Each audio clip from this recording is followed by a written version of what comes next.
Hey, listen, brothers and sisters, man. If you like what you hear, hit the subscribe button, man. Subscribe to this channel. And also, please go to isupk.com and pay your tithe.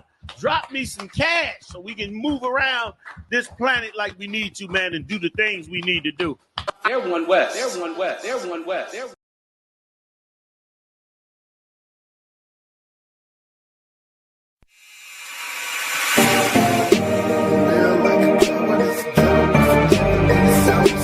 I'd rather die like a man than live like a coward. There's a ghetto up in heaven and it's ours. Black power, 144,000. I'm just trying to make 144,000. 144,000. I'm just trying to make 144,000. One body, one face, one Lord. Feel like I can take over the world with one sword. ISUPK, Trinidad and Tobago, under Commanding General Yohana. We will be live on the streets, 91.9 FM. Every Thursday from 7 p.m. Hosted by Captain Zawapia Allah and Officer Makwaya. ISUPK under Commanding General Yohana, live every Thursday night from 7 p.m. on the streets, 91.9 FM.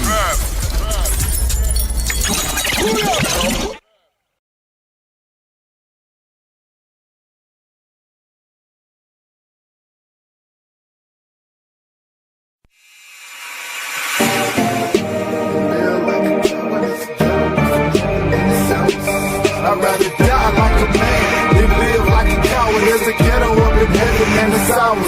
Black power, 144,000. I'm just trying to make 144,000. 144,000. I'm just trying to make 144,000. One body, one face, one Lord. Feel like I can take over the world with one sword.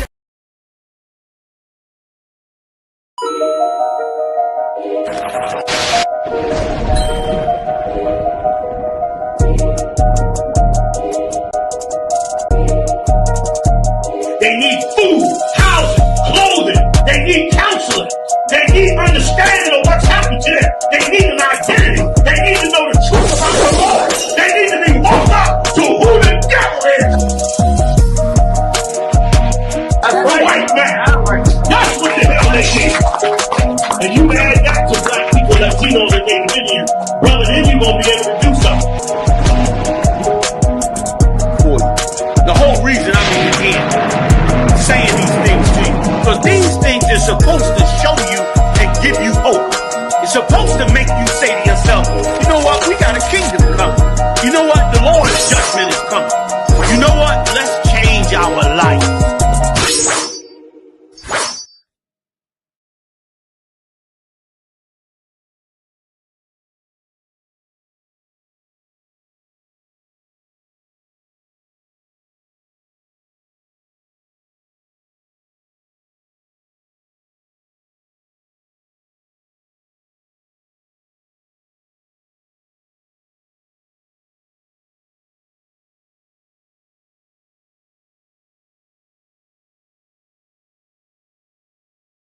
Hey, listen, brothers and sisters, man. If you like what you hear, hit the subscribe button, man. Subscribe to this channel. And also, please go to isupk.com and pay your tithe. Drop me some cash so we can move around this planet like we need to, man, and do the things we need to do. Everyone west. Everyone west. Everyone west. Everyone.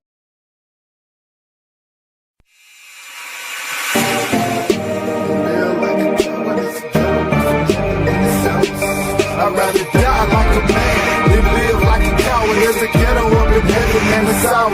Black power, 144,000. I'm just trying to make 144,000. 144,000. I'm just trying to make 144,000. One body, one face, one Lord. Feel like I can take over the world with one sword.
They killed, give me Isaiah 14 and 21. They did the same thing to my people. So then you said that they put millions of my people. Yes, you said, sir. Should a murderer go to jail for murdering? Absolutely. Should a thief go to jail when he steals? Absolutely. Should a robber pay back the money he robbed? Absolutely. So why shouldn't the white man pay for what he did? That's right. That's right. One day you'll see just how it feels. Payback is a dog. Payback is a dog.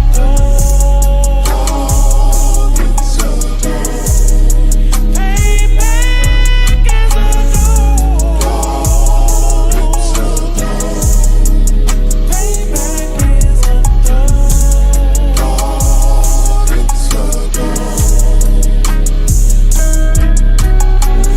I'm in a hell of a hole, was never expected to grow. Just obstacles set in the road, that a result of me selling my soul. The story I'm telling is cold, but yet it's what everyone knows. The white man's the devil is known. America was never a home, only a place of captivity, save facility, hating disfigure me. They claim that I'm lazy, be killing me. Maybe this slavery draining my energy. 400 years and counting, the trail of my tears is countless. Main fact that I'm here is astounding, but I can't wait till this shit is surrounded. Ready to tangle my king and the angels, be ready to rap. Crack in the sky, nuclear missiles will make it official. I'm capturing every crack and surviving. Put them all in chains where they need to be, slavery for me.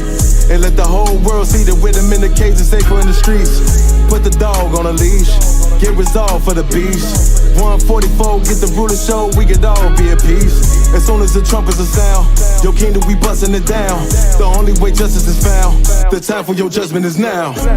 You'll see just how it feels. Payback is a dog. Payback is a dog. Payback is a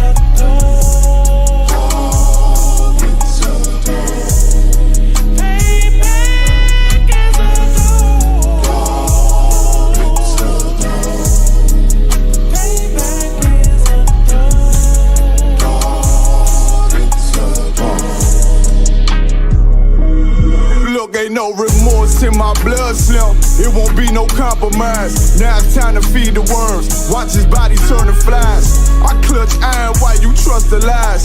The next Glock I buy gon' be Gen 5. I get it customized.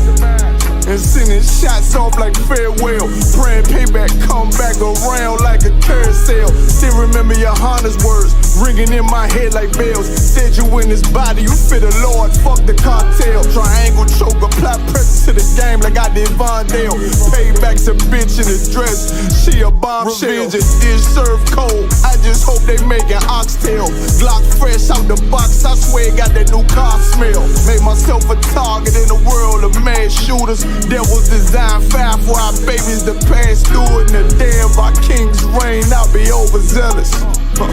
They bought my jealous, I bought brand new parabellums.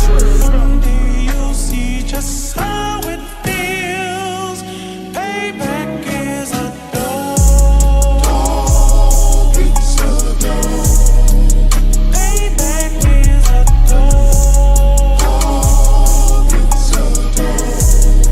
Payback is a I'd rather die like a man than live like a coward. There's a ghetto up in heaven and it's ours. Black power, 144,000. I'm just trying to make 144,000. 144,000. I'm just trying to make 144,000. One body, one face, one Lord. Feel like I can take over the world with one sword.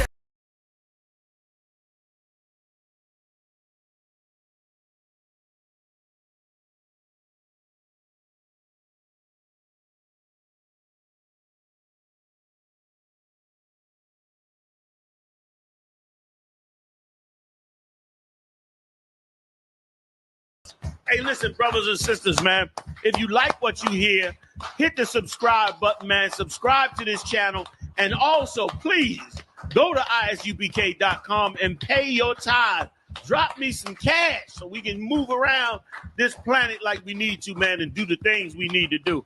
They're one West. They're one West. They're one West. They're Dear hater, you for real hater? Must not be on like you say, must not be getting no real paper. One West, nigga. Dear hater, you for real hater? Must not be on like you say, must not be getting no real paper. Nigga can't have more than you, you know them niggas will still hate you. Damn. Those are characteristics in a pussy nigga nature. Talk that shit behind my back, but be on mute when it's a facial. Smiling in my face, but you can't hide all of that hatred. I'm too silent, you a snake. I see that shit a mile away. Man of war, and I'm not sorry, blame that shit on UPK. Pussy ass nigga, you a pussy ass nigga. Oh, you confused, you think pussy ass nigga. This ain't drag racing while you got that drag with you. I'm a bad getter, pull up with two bad bitches. Masculinity be the reason she into me. She say she loving all that big priest energy. Don't remember me when I step in the facility. I'm screaming ISUPK, fuck the enemy. Oh, hey, this that One West world shit right here. Think I ain't got the bitch on me, you trippin', homie, that bitch right here. Brown liquor, don't sip that clip. Cloud of vision, let's get shit clear. I ain't even fuck around, homie, put the crown on me, yeah, this my year. Yeah, and I do this shit for my niggas who solid. I ain't resent for I truly acknowledge you ain't in this truth and you ain't in this body, cause bitch, you one body. We see it coming cause we really prophets. Oh, want you about it, but you didn't stop it. A hard head make a soft fast, I guess that's why you stop with your soft ass. Hood nigga that can outclass, bougie bitches who talking about class. Soon as you cut a motherfucker, they be like, why you talk to me like that? Valuable lesson, before you judge, I will check the reflection. Real love is correct. Real love is perfection. Ain't a flaw in it, this is raw business, brotherhood is a weapon. Fuck around and get stepped on, try to step, watch how you step. Fuck around and get stepped on, try to step, watch how you step. 10 times out of 10 when we get it in, nigga, it's a win. If you ain't in the UPK, then nigga, it's a sin. Cause it's only one body, one truth, nigga, one spirit, yeah, one God. But when the shit hit the fan, pussy nigga ran, they got in the win. When niggas saying he was down, when really the nigga switch. Niggas saying he a ride for you, when really the nigga snitch. Really the nigga quit, hey, really the nigga bitch. Yeah, and I'm just telling you the truth about it, this ain't even a diss. Yeah, this how them niggas be acting. Talking that shit like they really be about it, but when it come down to the action, that's when you find out that they lacking. That's when you find out that they acting. And fucking with my niggas, it's a sure way to end up in the casket. Bitches us against the masses. I don't mind getting dirty, but watch how I clean it up when it get nasty. I lift that Nina up and get the flashing, just cause I love my niggas with a passion. Yeah, ooh, just cause I love my niggas with a passion. Borders are blue and fringing for the fashion. Yeah, you understand me? We standing tall on what we believe in. Yeah. Either you stand on something or you fall for anything. Believe that. Look. And if you standing on the wrong thing, you falling anyway. One West. Lost Tribe.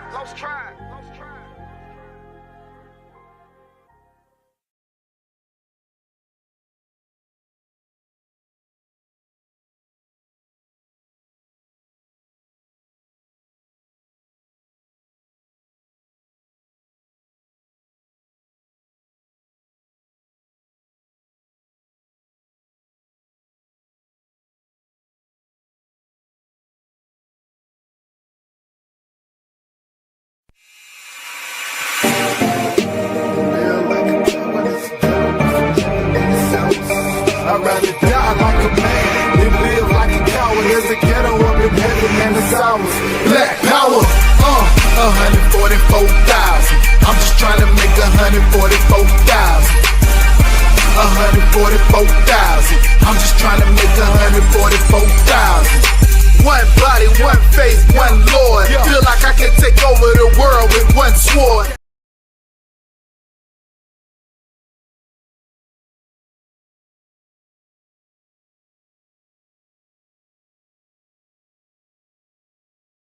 This a Batman tune, I promise you. This shit lit, cuz. This shit lit, alright? Run that joint.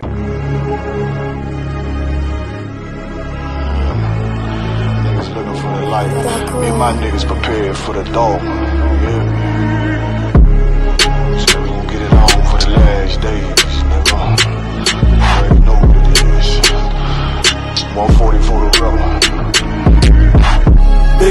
building, we in the spot.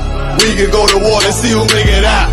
Earn your stripes, dog, you with us or not. We can get it on when it's on, it don't never stop. First you get that power, gotta hold it down. Watch your step, boy, you on holy ground. They in the building, we in the spot. We can go to war, let's see who make it out. It's a problem, tell them pop off.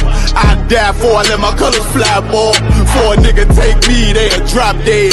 AR, clean them up like a mop pig. J. Cool, he bad, he really so tough. They like, damn, look what he did to Billy go rough. Little bitch think she Kiki Palmer, silly hoe. She know I'm that bull, but I ain't from Philly though. From the city where they say about that ribbon like petty poops. Know them niggas plotting, gotta deal with me. Can't catch me slipping, got to steal with me. Just left Alabama, bought a chopper from some hillbilly move. He made my life feel the blade. Leave them all bruised, come through like a plague. Rebel off the leash like a dog out the cage. Call me Johnny Blaze, I'm one West May. Watch your step get stretched like a limousine. So my brother bring that blade back wet, that's by any little nigga, this that cult need to talk. Niggas know I got blood in my cup, I just sip it like it's grenadine. They in the building, we in the spot. We can go to war, let's see who make it out. Earn your stripes, dog, you with us or not. We can get it on when it's on, it'll never stop. First you get that power, gotta hold it down. Watch your step, boy, you on holy ground. They in the building, we in the spot. We can go to war, let's see who make it out. Tell them niggas good night, here come the bitch. Look, told them niggas get right or get left. You PK bad man, I pin to your flesh. Hellboy, rip the soul out of dead man. Shit, got the rate, the power, I been the showstopper. Yeah, they might hate, but I know they gon' watch. Zone on lock, and you know the flow prop. Iced out, got the drip out of David Jones lock. Know I got the plan, they say that you the man. No shit, Sherlock, I'm the one you heard about. Burn down the building, let them all watch. Throw that one West up, then I swear about. Sick with this shit, I do not need a detox. He don't watch a step, blow him out them Reeboks. We taking over, I'm sending the word out. Can't see me, little nigga, I put you in a bird box. Look, it's one West practical, gladiator, maximal. Creep on them slow, but that Glock 5 rapid. All I want is more power, more straps to blow. Ain't got excuse for no car, he gon' have to go. They in the building, we in the spot. We can go to war, let's see who make it out. Earn your stripes, dog, you with us or not. We can get it on when it's on, it don't never stop. First you get that power, gotta hold it down. Watch your step, boy, you on holy ground. They in the building, we in the spot. We can go to war, let's see who make it out.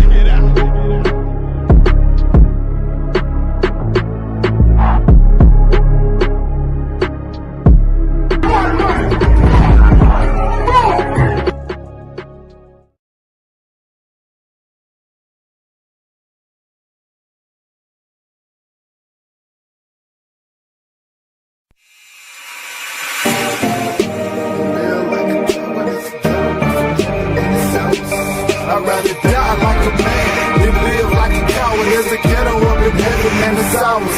Black power, 144,000. I'm just trying to make 144,000. 144,000. I'm just trying to make 144,000. One body, one faith, one Lord. Feel like I can take over the world with one sword.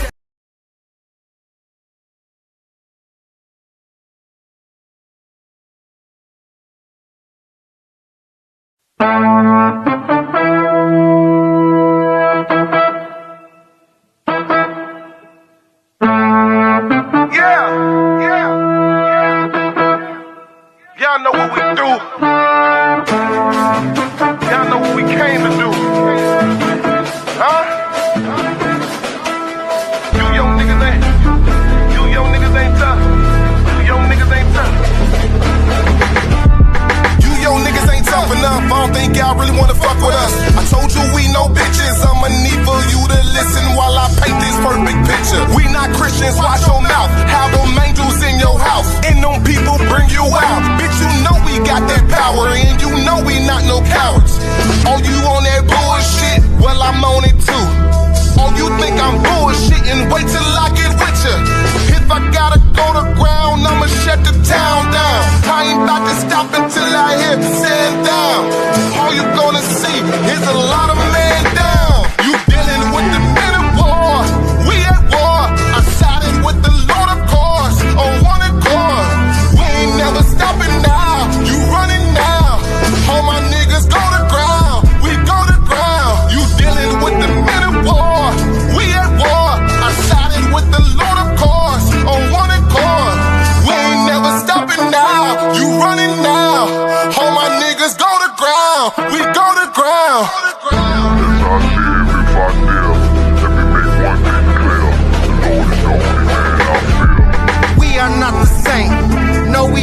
related. I'm not stuck on living. Death is a vacation. My camp undefeated. You cannot debate it. You just want the clout. We just want the greatest. I'm just trying to get it. If not, I'm trying to take it. Give me that. I say fuck the devil. You think I'm talking Satan? One West in my blood. I'm a UPK creation. We don't give a fuck. You can see it in our faces. Got it out the mud. Straight up out the base. The world done made me crazy. The world done turned crazy. You dealing with the men of war. We at war. I sided with the Lord of cars. On one accord. We ain't never stopping now. You running now. All my niggas go to ground. We go to ground. You dealing with the men of war. We at war. They know about that shit. With the Lord of cars. On one accord. We ain't never stopping now. You running now. All my niggas go to ground. 144, we go nigga. to ground. You see me riding with them people I be sliding with. We take the truth, ain't no denying it. It's this fire I spit, I got that line script. I put that pressure on them, about to put extra on them. This how the Lord is doing you. Boy, I tried to warn you. We go to ground, I own your time, yeah. You wanna blaze, we in them last days. They tried to keep my niggas locked up in them cages, yeah. I'm in pages, yeah. In them scriptures, yeah. I'm gon' flip it, yeah. I got that shit rockin'. I got that bulletproof heart and spirit, yeah. Retarded with this Glock, I'm gon' give it to you. You with them niggas that's gon' go to ground. Take over and you know your place. Make no mistake, there ain't gon' be no trace. Ain't gon' be nothing left. Spit to my last breath. Boy, better watch yourself. I'm coming with last shit. Hey, leave them niggas in them ashes. I'm flowing like Cassius. They killing the masses. It's cool, cuz when I meet the king, we gon' be masters. Yeah.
Yep. We're rocking and rolling tonight. You all know how we do it Wednesday night, bringing the truth. Prepare anyway. Big up Commander Johnny Hanna. He should be joining us shortly. Y'all stand by for him. Of course, you know what I mean? We're going to be rocking it out. Myself, Captain Sawapial, Officer Kazak, I'm mad. Rocking it out tonight, Wednesday night, midweek. Black Watch, you know what we do. That's right. Commander Johnny Hanna going to be in DC this weekend, you know, doing the whole tour. Y'all definitely want to show out for that one. Also, Jeremiah Hyman going to be in DC on Friday night doing class right here in DC. You'll make sure you'll come on through, man. That's it. We're going to get it in tonight. How y'all feeling out here? Feeling too wild, sir. No sign cry, sir. No sign cry. Where y'all want to start? Anyway. So like it's I know if I you're coming in kind of low. So what? Yes, so like it's all right, go ahead. Just mute your mic. We need to take the call. It's like I said, I don't know if you've seen Pope Leo apologize for their role in slavery, sir. Oh shit! I did not see that one. Come on. What made him apologize? Is it in the article? I could check it out and see. I was curious about that as well. I wonder what, like you said, what made him come out and apologize for the And role. Pope Leo is this is the one who's sitting right now, right? Yes, Kamala Khan, sir, if I'm not mistaken. All right, let's rock with it. Kamala Khan, sir. So it's loading up. No sweat. Let me see if I get a good picture of him with this thing here. Yeah, they getting good on they're getting good on Israelite now. They're probably watching so much cam tapes. Yeah. Okay, I got it right here, sir. Pope Leo XIV makes historic apology for Vatican's role in legitimizing slavery. Pope Leo XIV made a historic apology on Monday for the Holy See's role in legitimizing slavery and for having failed to condemn it for centuries, calling the Vatican's record a wound in Christian memory. Wait, hold on. What he said? The Holy Seal? The Holy See, seas. Seas. Come on, sir. Seas like waters? Spelled S-E-E. Okay, read the line one more time. Kawakan. Pope Leo made a historic apology on Monday for the Holy See's role in legitimizing slavery. Okay, so it calling him the holies, like he's seeing. I'm assuming so, sir. I guess the Holy See is another phrase for the Catholic Church. For the Catholic Church, let me see. Let me look that shit up. We gonna all be confirmed and did communion by the time we finish this story. The amount of shit we gonna have to look up. Right. The Holy See. The Holy See is okay. Let me see. I'm just share this with you all instead. Hold on. Let me know if y'all can see this one. Yep. The Holy See is the central governing authority of the worldwide Catholic Church, headed by the Pope. So it's really the Vatican. Right.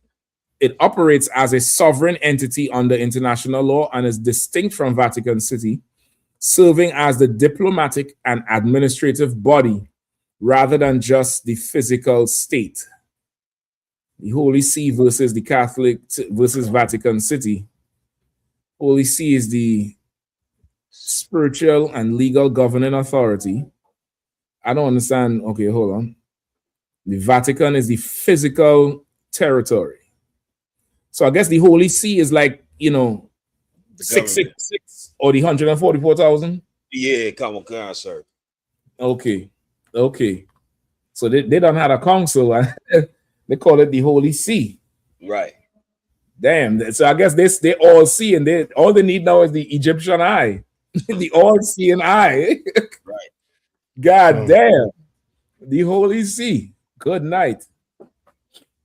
Salakia, shalom, Mr. Katham. What's good? Not there. Yeah, man. They say the Holy See. So he now turning back and apologizing for their role in slavery. Kawakan. They said, and having failed to condemn it for centuries, calling the Vatican's record a wound in Christian memory. A wound in Christian memory. It ain't a wound in the slaves' memory. Right. It didn't wound the slaves, but now we gotta feel sorry for Christians. These people, boy, slavery, they got a disease that only slavery could fix it. Right. I fully believe that they got something in them that only slavery can correct or adjust or make up for. You know what I mean? It leaves a wound in Christian history. That's like imagine a German chancellor saying the Holocaust left a wound in Deutschland's legacy. Right. It affected BMW and all the good old German brands. Right. You know what I mean? Like imagine a German saying that yeah, listen, the Holocaust was messed up, man, and I fear it has left a wound in German's history. Right. Leave it to the white man, but he there's no sympathy or empathy for anybody unless it's him. Unless it's him, which is why he needs to go into slavery, like the Lord said. Like slavery is the only thing that could cure his sickness of only, you know, being able to empathize with his own. Right. And just that what you're saying to Cap. Like, just imagine, like, he's coming out and saying this, but there's no, how to put it, there's no, he ain't paying nothing. All the money the church make. You want to say church sorry for the slave? Well, fund the slaves. Mm-hmm. Get them money for some stores. Right. Get them some reparation.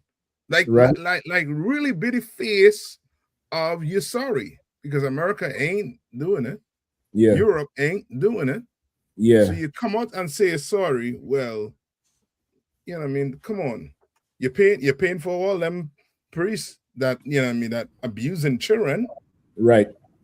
You understand? So you tell me, you know what I mean, you don't think slavery was abuse too? Right. Slavery was abuse for over 400 years. So cough up some of that money you're sitting on. Yeah. Sell some of them gold cups you all have. You all need gold.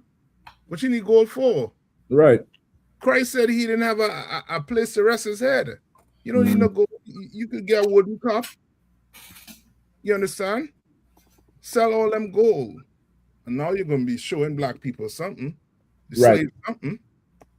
But as far as you see, this is just, you know what I mean, theatrics. I mean, with them coming out and saying the sorry. I'm waiting for one of them small hats going to come out and apologize too. No, they ain't gonna apologize. They to them they ain't have nothing to apologize for. You know what I mean? To them, they're gonna look at it like it's there's nothing to apologize for. You know what I mean? So any more in the story, Kazak? Kawakan, sir. It says past popes have apologized for Christians' involvement in the transatlantic slave trade, but no pope had ever publicly acknowledged, much less apologized for, the role that past popes played in giving European sovereigns explicit authority to subjugate and enslave infidels. So wait, they're saying in the past, popes have apologized? Kawakan, it said popes have apologized for Christians' involvement in the transatlantic slave trade, but no pope had ever publicly acknowledged, much less apologized for the role that past popes played in giving European sovereigns explicit authority to subjugate and enslave. So what the past popes really apologized for? That's what I'm not getting. So like they apologized for, like as a whole, like Christian, like the role Christianity played in slavery, and they saying the difference with this pope is he's now apologizing for the direct role of the government, like how you said the 666, the pope and the ruling government of the church, versus making it trying to, like how you said, trying to make it whole, like yeah, but he trying to say, yeah, we apologize for saying go enslave them 12 tribes. Right. You know, for really, you know, doing the worst. He getting specific with the shit. Well, call names, nigga. Hell. Yeah. Start singing. Yeah. Start singing, Pope. Right. Leo. Mm-hmm. Start really calling names and breaking down what it is. And it's so evil to wait until, you know what I mean, like black people, you know what I mean, full out destroyed to the point where we don't even know we're the real Israelites. Mm-hmm. Like, you know what I mean, now you're coming out and saying it because we don't, you know what I mean, like what meaning is it going to be to us unless you come out and actually tell us the truth? Right. Come on, tell us the truth. Tell these black people that they're the real Jews of the Bible. You understand? And what you did was no different than what you try to charge the Muslim for, which is by the sword. We became Christians because you forced us, in our forefathers, into doing it. We didn't willingly become Christians. We became Christians to survive. Right. Just like today, we became Americans to survive. You understand? But a lot of black people is not down for this American government. But to survive, we will say and do anything to eat. Right. You understand? And it's the same thing that did us back then with this whole Christianity. Christianity lived by the sword too. You understand? Go do the research on the Native Indians and find out why they lost their language. Yeah. Why they ain't talking the language right now? It's because of these Christians who claim they're all loving and caring. You understand? It's because of them. Like now you'll come out today and apologize for your role. Nah, that's not good enough. Tell black people the truth. Yeah. Tell them the truth. That'll be better. You know what I mean? If you want to give them money, if you want to give them land that you stole, then tell them the truth. And Cap, if I could, like it ain't enough to just apologize. Why don't you charge them people who took your blessing to abuse the slaves? Yeah. Like, why don't you come and call out this government, that corporation who made so much money because you okayed them, and show us the books, show us the whole thing. Like you're gonna feel sorry for a bunch of whores who willingly went to Epstein Island. Yeah. I don't think he kidnapped any one of them. He ain't pull up in a white panel van and put a cloth over your mouth and knock you out and drag you to some island. Y'all was texting back and forth, emailing, flew down there. That's the original flew out girl. You all went down there, and everybody's sorry for them, and tracing all the companies from Epstein and Weinstein and this one and Maxine Ghislaine and all who linked to them. So now, if Pope Leo really sorry, start to talk about everybody who linked to slavery. Yeah. Talk about the companies, talk about the countries, talk about the families that's still sitting and spending slave money till this day. Yeah. Show us the books. Yeah. Go open the books and see all them priests that you canonized, that you made into saints. Strip them. Start stripping them. Yeah. Like really go into it. Don't come and give black, and that's the thing with black people. We so destroyed. Words mean a lot to us. Words, no action. Words from our slave master means a lot to us. You understand? Yeah. But we have to start charging these oppressors on them.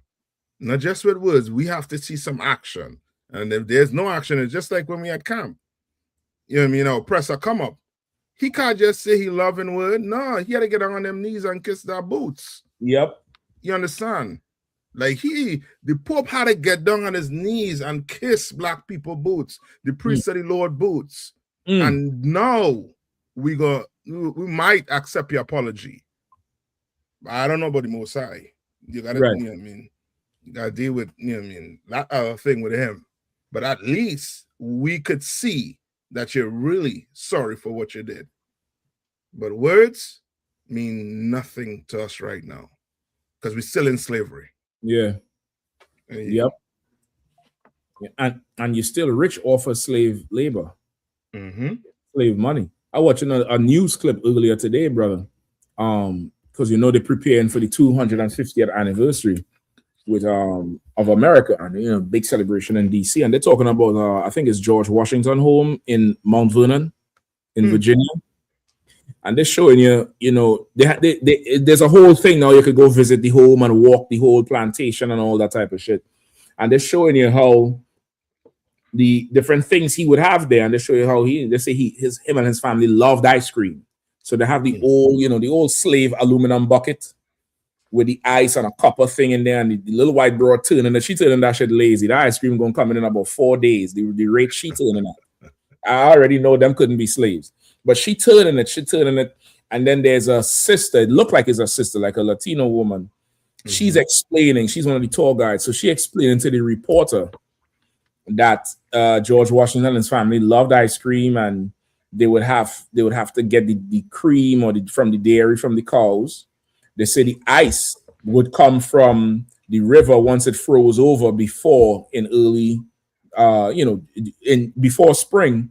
But he also had something called an ice house that would keep the ice frozen all the way until now, this period we're in. And I'm like, so you have a fridge down near the plantation. You figured out how to make ice not melt. Right. And then she said something that really blew my mind out. She said, yeah, so they'll add the cream. He said sometimes they'll add the coffee beans and sugar. And she said during that time, sugar was a plain sign that you were rich to be able to have sugar. And brother, I said, these people got to pay. Yeah. These people have to pay. They have to pay. Because you mean to tell me this was a sign you was rich, which means you paying top dollar for it. But yet still the people that farm in the lands and cutting and processing all, the sugar and grinding it down and boiling it down and losing their lives in the vat, they get nothing. And you celebrating 250 years of that.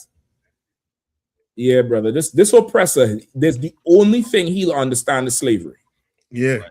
The only thing he'll understand is to be put in subjection, because he doesn't have a self-governing spirit. He doesn't have that spirit that we grow up with, where you keep certain things. Growing up as a child in a poor house, brother, you dare not come home with some busted up shoes, because your parents gonna whoop your ass, because it's like I spent my last for them school shoes. Yeah. And what we gonna do now? You get the point? Meanwhile, they crash the car and it's okay, we'll get you another one. Like, they don't have that self-governing thing that we have, which comes through our oppression. We have something where, don't break that, don't do this. They live so freely and carelessly. They'll just do anything, anywhere, say anything at any time. And it's something that we can't act like that. It's not in us. We wasn't raised like that, and the system we was put through, it doesn't give our spirit that amount of freedom. It doesn't give our spirit that amount of, I'll just do anything and whatever. We have a certain amount of self-governance with us that they do not have, brother. And the only way they'll understand it is to be put in subjection. Yep. Yeah, I mean, this Pope right here, he'll be put in subjection. If he really wants to make a difference, give my future generations the opportunity to apologize for their role, or for my role in slavery of the oppressors. Mm-hmm. If we really want to talk about being fair and right, let my people put yours in slavery, so that 200 years down the line, my descendants can apologize for. We got to find a word, because it can't be the sea. The sea sound too gay.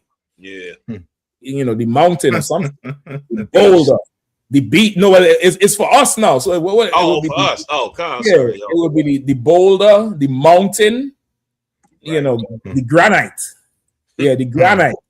The granite has found that we'll apologize for our role in slavery or something. Right. But these words you feeding us here, this word salad, like the general like to say, you're feeding us a word salad, which it doesn't hold any substance. Yes, right.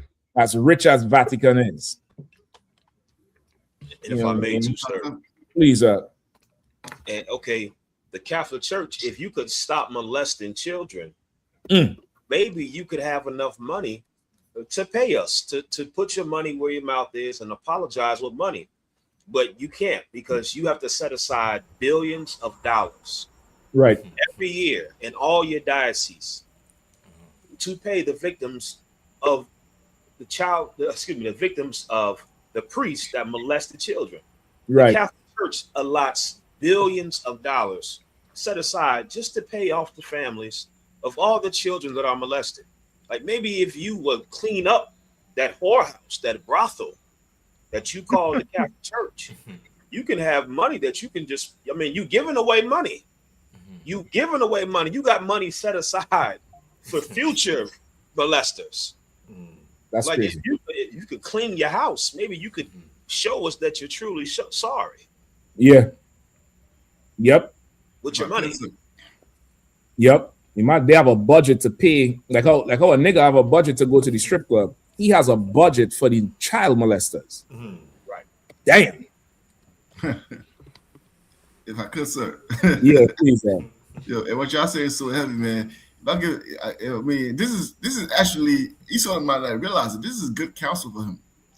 What he might want to do is, before Christ comes in, just turn yourself in. Just turn yourself in. Christ said, I'm coming to set a fire on the earth. But what if it already be lit? When Christ show up, they can say, look, we already done turned ourselves in, sir. And the fire's already lit. We turned ourselves in. That shows we're righteous. Maybe you could be lenient on us.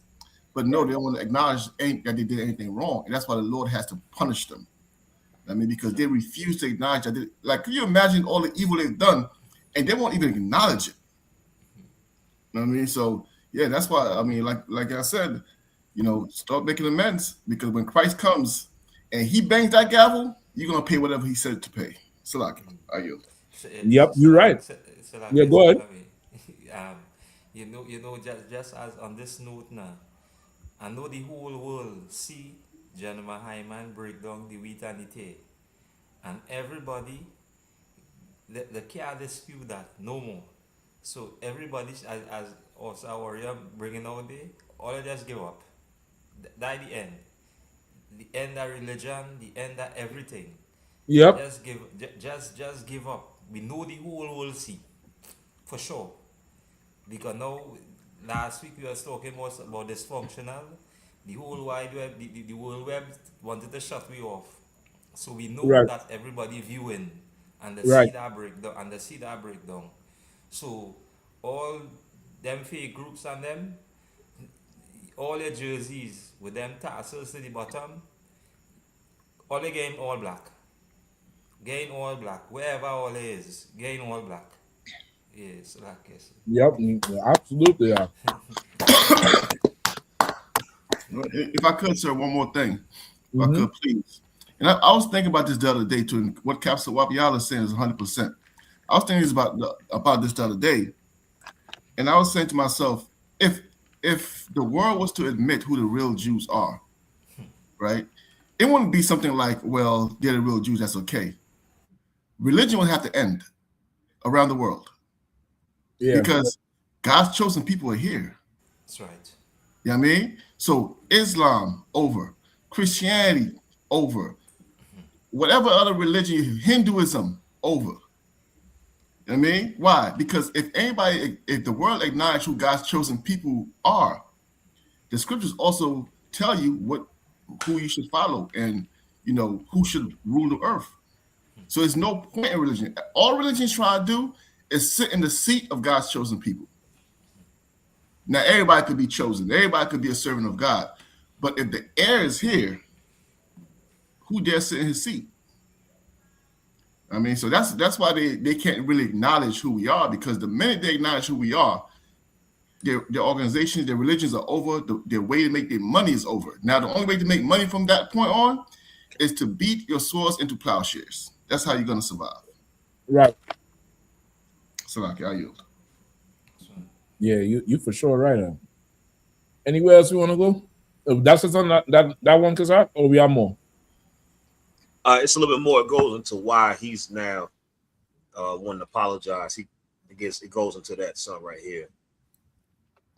It says history's first U.S.-born pope, whose family history includes both enslaved people and slave owners, delivered the apology in his first encyclical Magnifica Humanitas, the Magnificent Humanity, which was released Monday.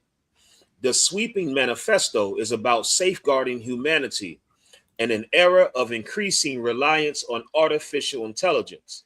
Leo raised the slave trade in relation to what he called the new forms of slavery and colonialism that the digital revolution is fueling. So it's I guess he's trying to now put the two and two together, where it's like, you know, we got to acknowledge this slavery because this AI, for some reason, the Catholic Church has a vested interest in stopping AI or being scared of it. But he's saying like this AI and this digital, all this digital, what's the word? Breakthrough is the new form of slavery and colonialism. So I guess somehow he put 2 and 2 together when, yeah. Like, I don't know if you remember a couple of weeks ago, I was telling you all, they calling the AI the new slave. Silicon Valley have something called something maxing. I forget the name. Something maxing, token maxing. Where all these programmers just had the AI running 24/7. Oh yeah, come. Constantly working, constantly analyzing, and there's a whole subculture in Silicon Valley of, I got my tokens maxed. Why are you not working yours? As if the AI is a slave, and white people, of course, are getting concerned about AI slavery. So if this thing has moved him, brother, you know, Christ, you know, if you could tell the driver, don't stop at no red lights at the Intergalaxy Exchange. Just come straight here, please. Right. Because these devils would feel more sorry for a robot than for Black and Latino people. Right. You know what I mean? You want to move to something else? What's our next good story?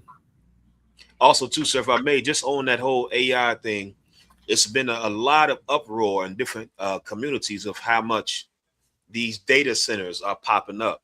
Like, I did some reading on this. They said Virginia has the most data centers in the entire world. Specifically, of course, the Northern Virginia sector. Damn. DC, the whole government area and all that. In the entire world? In the entire world, so Northern Virginia. Wow. And you know, they pushing to put him up here in Maryland.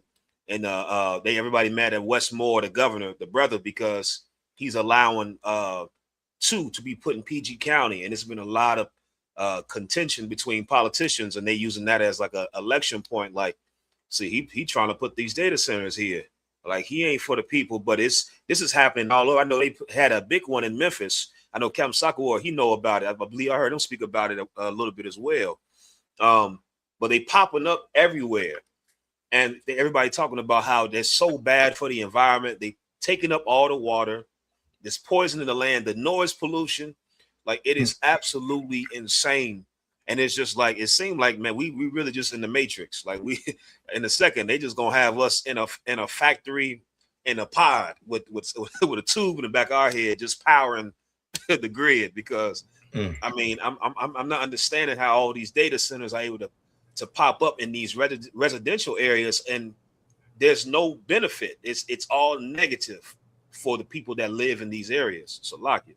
And is there any reason they can't put that shit, you know, in the Grand Canyon, in the Mojave Desert? Water. The water. Pump water. Yeah. Too much money. Them rich men ain't want to spend all that money. So like, sir, if I could, y'all was some shop rocket thumb. How y'all doing? So like, I'm getting on here a little late, but like Officer Kazak might have said, they put a big data center down here in Memphis, and Memphis is historically known for sitting on the largest freshwater aquifer in the northern United States, right, in America. So when I first moved to Memphis, Memphis is touted for having the best drinking water because the source of the water is so pure and clean. They put a data center down here in South Memphis, and again, the source of this water is the largest in the country, and it's supposed to last for like 1,000 years. They put the data center here that scientists did their little investigation and said in 50 years, that shit gonna be dried up because of the data center. Not only that, the city council gave permits to Elon Musk that when he powered the data center, they could use their own electrical turbines. So in order to power these things, they're like, the city's utilities not enough to power this data center. So they needed to get these outside mobile units to do it. But the mobile units is polluting the air, something like like having a nuclear site in your backyard. Like, the pollution is put into the air. In 10 years, they're gonna be commercials saying, "Do you have mesothelioma? Did you grow up in this neighborhood in Memphis, Tennessee, and North Mississippi? If so, contact us," because the pollution levels is ridiculous. You know what I'm saying?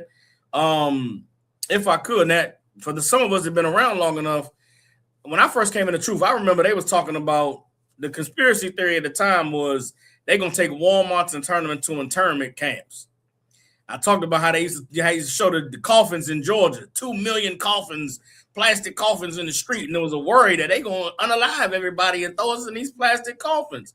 Well, these data centers is the new thing. Now, I don't know what the actual usage is for them, but they're putting them up everywhere, and it's like they're purposefully trying to destroy the natural resources near a lot of these large cities to make people have to move and leave. They already showing the effects it's having in the sewer systems in places like Flint, Michigan, and places like Northern Virginia and Ohio, you know what I'm saying? And really these rich Edomites, they don't care about the environment. When Elon Musk got in there in the government and had them Doge cuts, and they cut back the Environmental Protection Agency. They cut back all of the restrictions on these different government watchdogs that's supposed to watch for different things happening and protect the people. All of that oversight is gone now. So these devils are free to do whatever they want to do, and they don't care about the environment. They don't care about the effects it has on the people. Now, these data centers that's here in America, they also building them in China. They also building them in Russia and different places. The Chinese are building theirs in the ocean. They're building platforms out in the ocean where their data centers can just soak up the water out of the ocean and use that water. America is so, these devils are so foolish and lacking in wisdom and technology. They putting them in people's backyard, soaking up the rivers and the streams and the damn creek in the back, which is making all of the environmental hazards that the people are discussing. But the reality is the white man is the devil the Bible speaks of, and we cannot expect them to have any care or respect or, foresight of how their actions is going to, make the people suffer. So like it's our yield on that.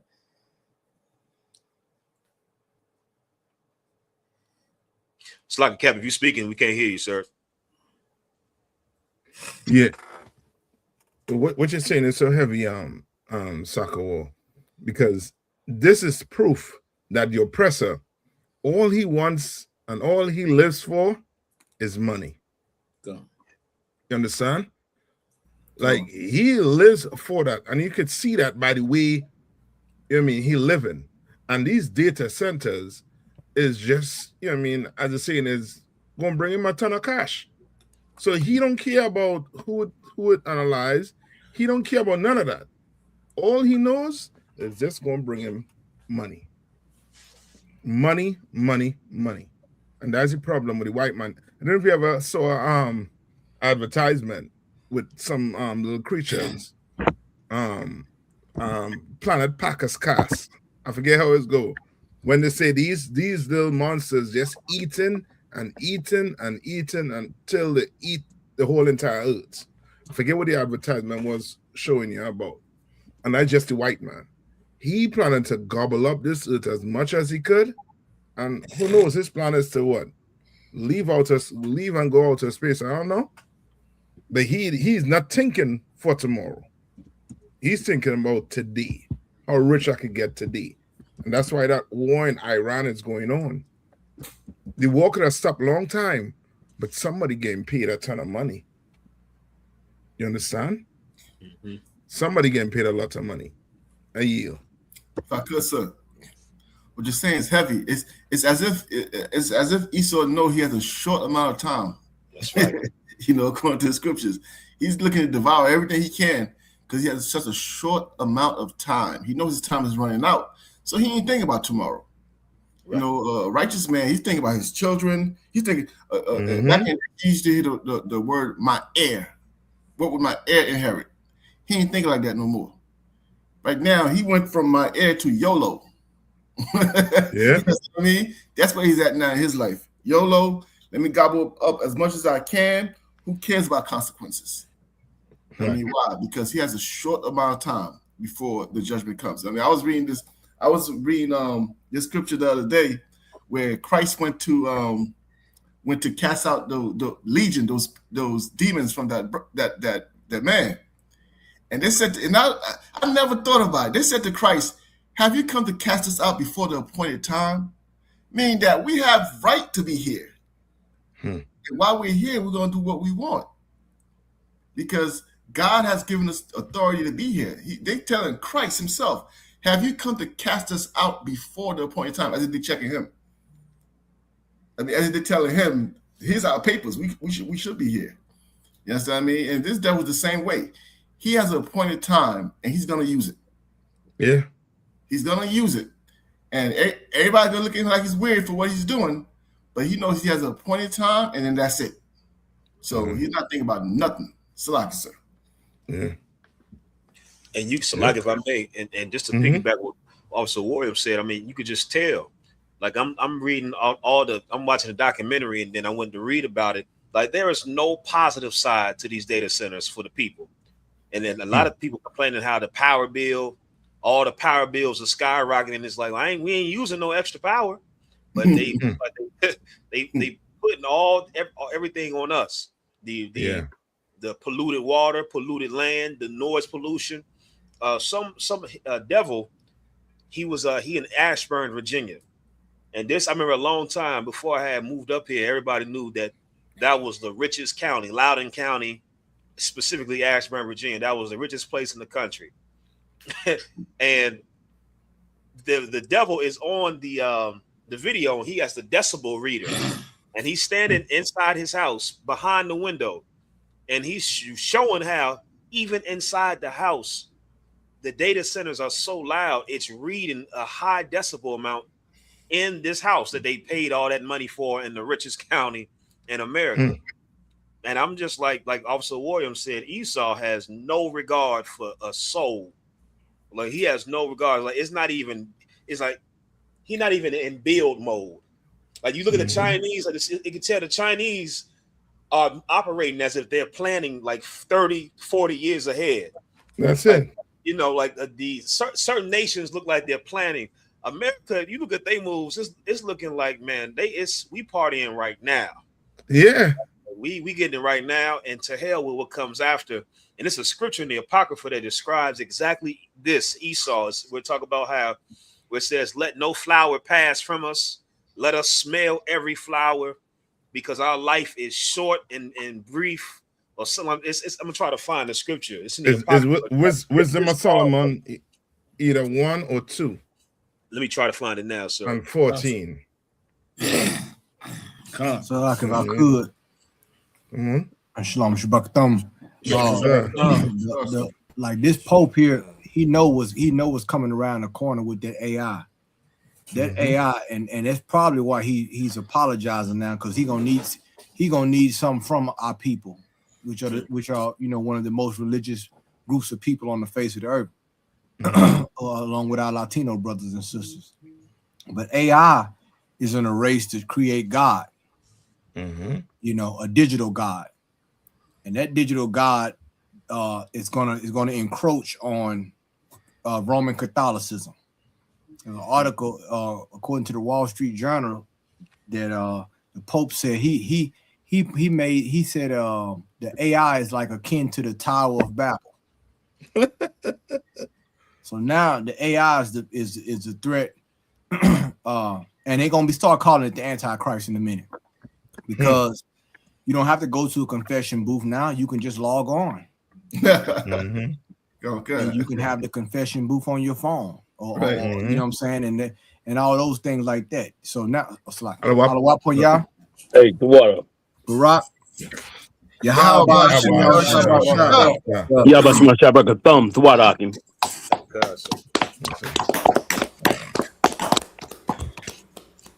Come on. I know if you wanted to say something, I was going to. No, go ahead, please continue. Come. So now the it's almost like a religious cold war with the digital aspect, and AI, Open AI, and the different other ones. They got another system that is working with the government. They got things now where they now are trying to create God, a digital God. That can answer all questions and all those different things. So that right there, he's seeing that's coming. Yeah. So he's now trying to, say the warning of AI and this and that. He's afraid of it, because he know that it can cripple the Roman Catholicism. Yeah. It can cripple if they he know they out of business. So like General, he know they out of business. Exactly. Like they can create something on that AI, and then what I'm saying, and how these heathens are driven to idol worship. So now if you do that, you now have encroached not only on Roman Catholicism, but most traditional religions is out here. But he's singing, them Vatican, they get intel. They got intel on a lot of stuff that we don't know about. And he's seeing what's around the bend. And for him to even act like he's sorry for what happened with us in slavery is almost like an insult. But the reason he's doing it is like he's getting ready to ask us for something. Mm-hmm. That's what I believe. I mean, I could be wrong, but you know what I'm saying? I just want to make that point. So like I yield. And let me tell you something else too. Is also to help put us to sleep for what they've got planned for the near future. Right. They plan for the near future, brother, to just turn the world upside down. And they think that if they go ahead and do it, that of course they know they're gonna have some backlash from the 12 tribes of Israel. So they're trying to plan ahead, get ahead, and trying to get our heads in the right space for all the evil thing that they're getting ready to unleash. For him to sit up there and turn around and act like he's, unlike Donald Trump when they were murdering our babies in electric chairs. That's right. You understand? Mainly the so-called North American Indians, tribe of Gad and Simeon, sat up there and electrocuting 14, 13, 12-year-old kids. And America was doing the same thing. Them rotten child molesters, man, they ain't got no soul in them over there in that Roman Catholic Church. And neither does Esau to allow them to do what they do and to still have that form of diplomatic relations with them. These people molesting all over the world. I mean, billions in payouts, court cases filling up all across America, filled with court cases of so many that have been molested. I mean, I would really like to know the statistics of how many white men have been molested in America. I'll bet you the number is at least 1 out of 5, if not 1 out of 3, because it seems like they are, even the ones that are so-called straight, you can tell a lot of them have that feminine vibe from being abused in those churches, in those Catholic churches. Like, these people have been a mayhem on the face of the earth and trying to act benevolent. They assisted the Nazis with exterminating the so-called Jew and killing off us, especially us that lived up in the Rhineland. That were basically black farmers and black businessmen, was separate, from all the other nations, because it was segregation across the world. And then here we are over there, prospering in Germany because, of course, they didn't carry out the same racist laws until the Nazis came in. And these lowlifes turned around and were part and parcel with them. And then to act like now they so benevolent. If you benevolent, all right, cut the damn check. Right. You know what I'm saying? Since you sorry for everything that went on, cut the damn check. Propose something that gives Black and Latinos and Native Indian people a safe space. You understand? Mm-hmm. He knows he has to do that because, of course, Donald Trump is coming at the Latinos, and look how long it took him to come out and say something about it. You understand? It took all this time for him to come out and say something about it. And meanwhile, our Latino brothers been catching absolute hell. And he knows that they're going into them countries. He knows they want to go into Cuba. He knows they want to go into Colombia. He already knows about this. And those was his strongholds.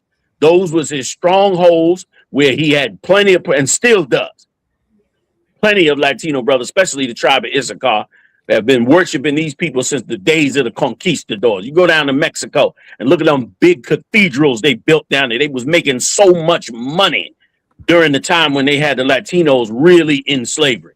They were making money. They were building cathedrals in the 1700s. And you see these monuments that they built to themselves. And then what's that statue they built in Brazil? They built that giant damn statue. Yeah. And a couple of countries are competing now trying to build them again. You understand? And they don't want to lose their power. This is a rotten bunch of people dressed up in nice priestly garments. And this cat acting like, he's all about red. There you go. That's a good one right there. Look at that. Now, that's Mexico. Go ahead, Op. They say this is Mexico City Metropolitan Cathedral, the oldest cathedral in Latin America. And do they have a year that it was built? Hold on, let me see if I can. Imagine that. The oldest cathedral in Latin America. It looks like it's bigger than the White House. Right. Yeah. It's bigger than the goddamn White House.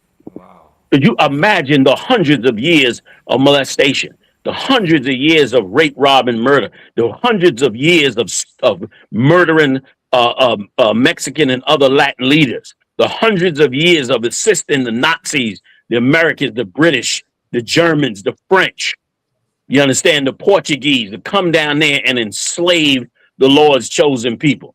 They had death squads working out of them churches, man. They came out with it. Them Jesuits had death squads coming out of there when they were trying to bring order underneath these people. Wiped out the Mexican culture. The Mexican culture has basically been reduced to a dance at a festival.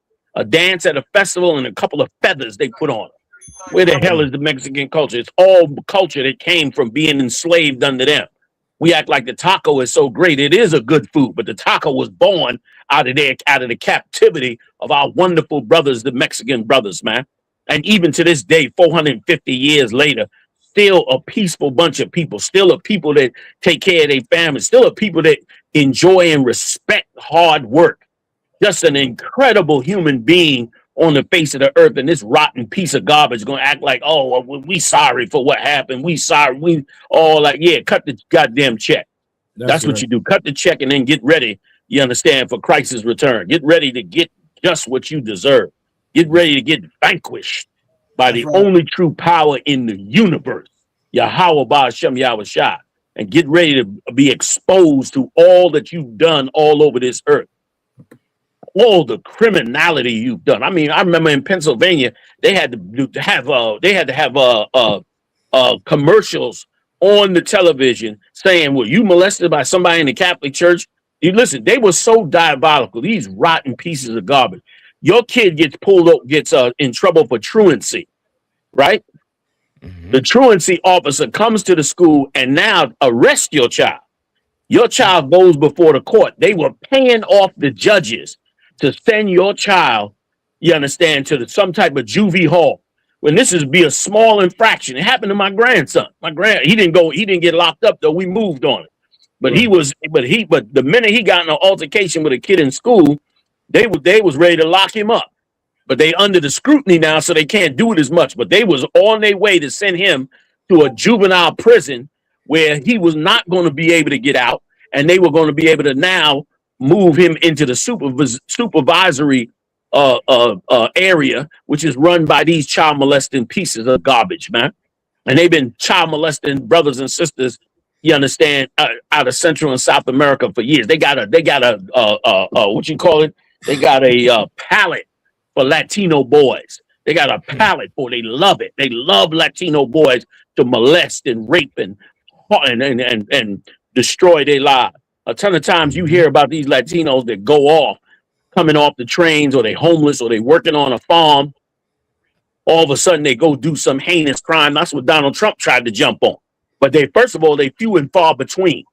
But of course, you don't need that. You don't need facts for the white man to accuse you of anything. So now these cats, and then when you go back and you talk to these young brothers or these middle-aged brothers, why are you so this way? Most Mexican people are not like this. Why are you so violent? Why are you so this? Then they give you the whole story. Well, I was coming up, I was an altar boy in the church. You understand? And these nasty, disgusting, rotten pieces of you know what are not, they ain't just happy with molesting your child. They got to do nasty, freaky things with your child. You understand? Years ago, y'all know the story. We exposed them on how they was taking young Latino men, bringing them all the way to Brooklyn. You understand? From Central and South America. They can't even speak English, and dressing them up like Marilyn Monroe and all that. Sometimes they dress themselves up like Marilyn Monroe and make the boy come and like take them out to a date inside the church. You go down in the basement of the goddamn building where they supposed to be serving the Lord, and these lowlifes is down in there trying to have weddings and dinners and all that while they dressed up as women and all that, got the fan and everything, wearing women underwears and all kind of nasty, disgusting stuff that when a man finished having to be subject to it, he ain't no longer good to nobody no more. And then when the rage comes up in him years later, then he flip out and go out and do some horrible, horrible thing. That's another reason, like Kazak Iman, I'm gonna get up forward, because Kazak Iman brought out how the white man is the #1 family annihilator. A lot of that comes from years of molestation in these churches, man, in these Roman Catholic churches. And then he tried to go on and have a family and have kids and all that. and the urge to molest and rape come up on him, and all kind of psychoism goes into his spirit from dealing with that horrible thing. And then he goes the hell off. They made movies about it. Tell me if I'm lying. They made all kinds of movies. What's the name of that movie where those Irish boys had been sent to some Catholic church and they became gangsters? Mystic River. Mystic River. God damn, that's a good movie. Yeah. That's a must-see movie for anybody that wants to know the vibe on what they really was doing. I mean, I could not believe it when they opened up the records up there in Canada and showed how they had to build a mini electric chair.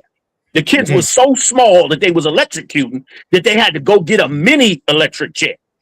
So that they had to go build one so they could electric, because the big one, the kid couldn't even sit in. The thing couldn't even fit on his head. So they built them a small one and kept it in the basement of the Roman Catholic Church all the way up to the 2000s. Up to the 2000 until they discovered that they had the thing in there. Damn near like they was going to start it again. These people don't have no soul, man. People are not the people of God. These people don't worship the Most High. These people are the Antichrist, the spirit of Satan, the devil the Bible speaks of. God damn it. I yield. Salaki. Salaki, General. John. You know, Captain Mashak said something that was so heavy when he said earlier about when he trying to apologize. Why don't you start naming names? Yes. Why don't you? And by the way, why don't you start off with Rudy Giuliani? Yeah. A devout Roman Catholic, and who was in charge of the stop and frisk in New York. Yeah. And he also dressed up as Marilyn Monroe too, John. There's a picture of him dressed as Marilyn Monroe as well in front of Donald Trump. Yeah. And he was on TV doing a press conference, sweating liquid brimstone from his face. Yeah. And they talking dressed about up in a full transvestite outfit. Come. Like the atrocities that's going on. See, that's one thing about these apologists and as far as atonement, it's been watered down. And what people believe is how you atone for what you've done. There's so much more than just words that have to go with that. Right. And if I could, we shouldn't even be listening to no apologies. We as a people should be demanding what needs to be done, and that should be the end of the conversation. Then we should be going on to build our own self up. Like we constantly, I would turn on the internet. There's so many people on the internet that are talking about all the things that's wrong with us, and so few that provide the solutions, like the Israelite School of UPK. Everybody loved it. They did this back in the day. They did that back in the day, but you don't know what to do now. Exactly. Which means all you doing is teaching black people learned helplessness. You teaching black people to collapse under the pressure of an abuser. You understand? Like you don't take like a woman that come to you and say, my husband is beating me and abusing me every day. You don't tell her, yeah, man, these abusers do this and they be doing that and they be doing this. She comes to you. She wants a solution. She ain't coming to you to hear about how prevalent this abuse is. You can tell her about that, but what she needs is a solution. And black people, Latino people, and Native Indian people, they need to find their way to the Israelite School of UPK, because that's where the solution was given to us by the Lord. Like, let me tell you something if I could. Like, never before, never, ever, ever before. I've been in this truth a long time. And never before, I am so excited about the Lord's truth. Like, I'm excited like a person is about an actor in a movie, or about a great script, or going to see a beautiful Broadway play, or going to an amazing, you understand, wedding. Because what I see is the Lord's hand playing out in an amazing way. Now, these people don't know that Bible is filled with the plans the Lord has to end slavery. And that plan is what's supposed to be brought forth to our people. That's the good news that everybody talking about. You in the church talking about good news about getting a house and a car. You dummy. You better hope you have power in your house in 3 months from now. You better hope that. Like they just had a brownout in DC tonight. Twice. That's what helped delay the show. They browned that y'all went brown. Lost power for a little while. Let me tell you something. That's happening all over the country. And other countries are collapsing and they keeping it very quiet. That's why Trump went back in and bombed them straight to Hormuz. If they don't get them straight to Hormuz open, brother, in no time, you're going to see madness in the streets of America and countries around the world. Everybody is panicking because them Arabs that locked that whole section of that oil. Right. And it is causing brownouts. And here's the thing. When they start having blackouts, you know what goes first. When you start having blackouts across a country, what happens is the water pumps shut down. That's what happens. You lose power, but you also lose water pressure. Once that water pressure goes down, no more water in the cities. Damn. And once there's no more water in the cities, brother, you got 3 days before you better get some water in your body or you're going to pass out on the goddamn sidewalk. And brother, when that hits, now we in the real deal. We in the real, and don't think it can't you think it cannot happen because this is America? You think the Lord can't just decide, I done had enough of the abuse that you've done to these 12 tribes. I done had enough of the police beatings. I had enough of the mass incarcerations. I had enough of the experiments, enough of the bad food, enough of the murdering other nations. You don't think the Lord can get tired of that and wake up one day and say, you know what, I done had enough of this. And brother, we waiting on seeing that day. And that's why, once again, if I could, the Lord's word is so amazing because we should now be embracing all the ways in the Bible that the Lord showed us how to come out of captivity, man. All the amazing things that he showed us. And that Roman Catholic Church, they were definitely a part of enslaving massive portions of these 12 tribes. And boy, oh boy, now the reckoning is coming for them. The reckoning, they're going to be out of business. But you think the white man going to keep paying him billions of dollars when he can create his own goddamn God with a computer? They not paying him no more. They about to roll them niggas up and wrap their whole country. And they hurting over there in Europe anyway.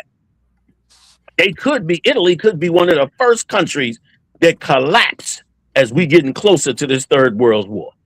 You understand? And this particular skirmish is lasting a very long time. Like, they don't shut this down, get that straight open in about a second, this is going to roll into the full deal. So they got work to do. So lock you. Go ahead, Op. No, Joe, what you saying is so right. They're a day late and $1 short. Yep. When you look at this thing, man, I mean, like you said, the war is escalating. Officer Kazak said it earlier about as far as the you said something that was heavy earlier, Kazak, where you was talking about the Roman Catholic Church. It just slipped my mind, but man, like all those points that everybody been making, man, is so true. And like the writing is on the wall. You understand? Like all those, like there's a shift. Like you said before, General, there's a shift in America, and it's shifting not only the political world, but the religious world, because they want to merge. There's consolidation now, and they have to consolidate in order for go on into the next century or the next millennium. And that's what they want to do. But time, like you said earlier, time is short. So like I yield. If I could, sir.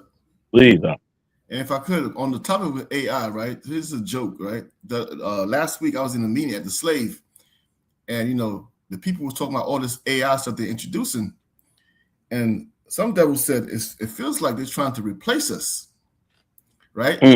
As soon as he said that, I thought, well, welcome to the club, because they done replaced black men a long time ago. Dang. I mean, they done replaced us a long time ago in our houses and everything. You know what I mean? So now you panicking because you think they're about to replace you. Imagine what they did to us. So I was just laughing at that, because it's like everybody's panicking over AI, because AI is coming to replace people just like they replaced us. I wonder if it's the judgment from the Lord, sir. Like, let me tell you, like that, what you just said right there is, I don't mean to cut all in on you, but brother, what you just said right there is so true and so right.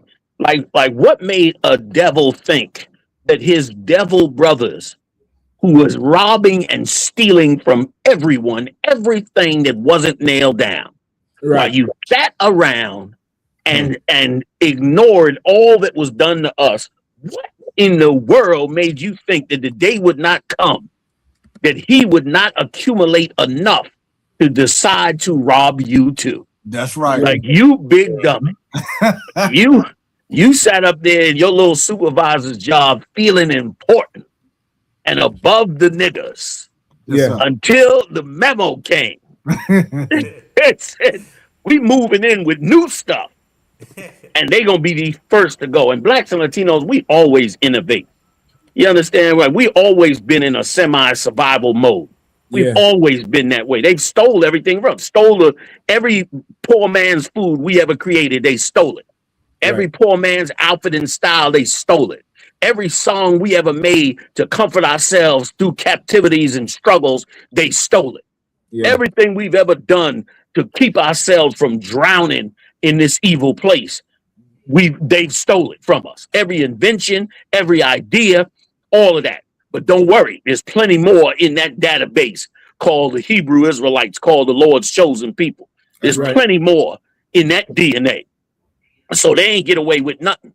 But what has happened is the rest of the Edomites now are going to have to face the horrific world that they're getting ready to create. And they trying their best to save their own. But nobody will be saved at the end of this. If this is it, this is it. And you know what I mean? I don't know for sure. No man knows the time. But I know this much. Boy, we seeing a whole lot of what is definitely signs of the end of this. And they right now, this is a very, very bad state. America has never been in this state. They've never had their back up against the wall like this. And they still believe they can manage it. But this is not the world they was in before. Like, this is the time, it's coming to the time of Christ. And as it gets closer to that time of Christ, they're going to have less and less ability to manage this earth. You're going to see them crumbling down as the Lord raising up. And as the Lord raising up and they crumbling down, they're going to lose a lot of power, a lot of wealth, a lot of authority. And most importantly, they're going to lose the ability to put so much fear in God's chosen people. That's right. They're going to lose that ability too. So, Lockie, I hear you. Go ahead, Cap. Salaki. Just quick, I'm tied to what you're saying too. So I don't know, you know, I mean, if I right with saying this, but this whole thing with the Catholic Church, it bringing to mind the situation with King James when he translated the Bible to English for the common people. Yeah. So now AI, you just have to ask it questions pertaining to the Catholic Church, and it's going to, you know what I mean, give you your answers. And now take it to the priest and them, and the priest and them can answer it. And you go do your research and see, the Catholic Church been abusing children, pillaging, stealing. Yeah. You understand? They're going to lose black people because black people really in there seeking God, not knowing the people above you don't care about God. So like, if I could, Cap, what you saying is so heavy because look at how much we rely on information from the World Wide Web right now. Mm-hmm. AI is taking it, it's like a hyperlink to a whole nother aspect of information. Mm-hmm. And then not only that, geography. And then not only that, when dealing with the stars and so forth. And all, I mean, there's so much stuff. It's dangerous. Mm-hmm. Because when it's information that you can put in there and it's almost, you can, for those hackers out there, they know how to customize that AI to do all kind of things. It's damn near can weaponize it. That's how dangerous it is. And then when you look at the job market and all those different things, like he knows, like they know, it's almost like a religious cold war. Mm-hmm. It's just getting ready to happen with the technology. And like the General said, it's going like it's really going to replace the Roman Catholic religion. You know what I'm saying? If you got like one, you pop on your phone, you confessing to the phone now. You're not going in a booth. You're not going, you know what I'm saying? You get your sacrament, you get a digital sacrament. You know what I'm saying? You probably turn it into a crypto. I don't know what the hell they're gonna do with it. But once again, these white people are selling themselves out. Yeah. Governor Tate Reeves of Mississippi, they call him Taylor Tot. He's down there. White people are in an uproar with pitchforks, in an uproar right now because he's cut a deal with Elon Musk. And those used to be cotton fields and corn fields, you're gonna have data centers out there now, hovering over the plantations. They don't like that. They want to keep Mississippi the way it was, and he's selling them out. And it's clantastic. The Lord is doing exactly what he said he was going to do. Because guess what? That man lives by his belly. He have no allegiance to country. He has no allegiance to a flag. He only serves what satisfies him.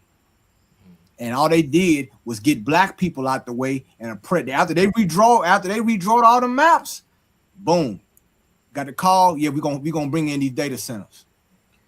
You already cut the deal, and they are furious. What do you expect? And just remember, black people didn't do this to you.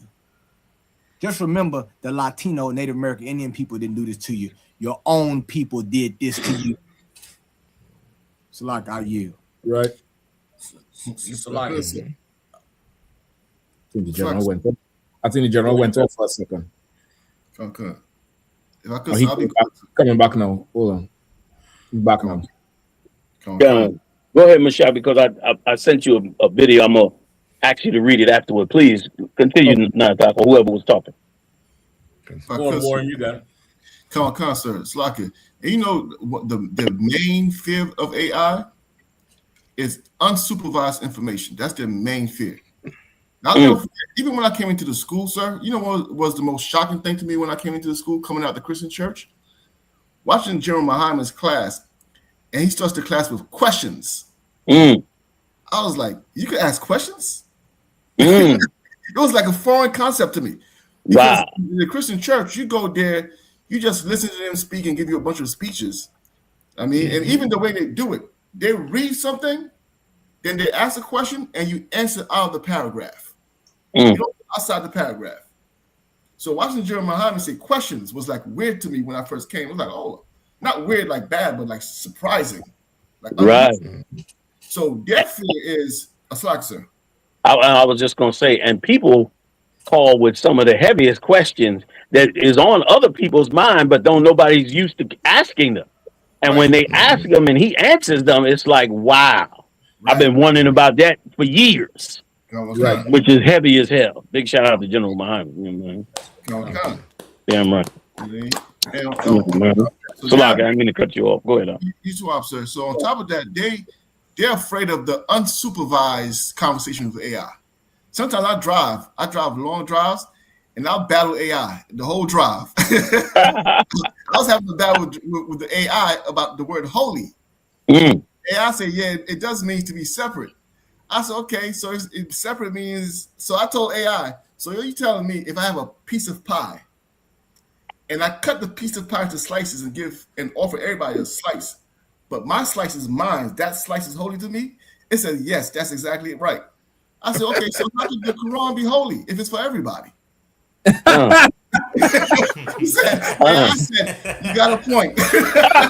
You're right.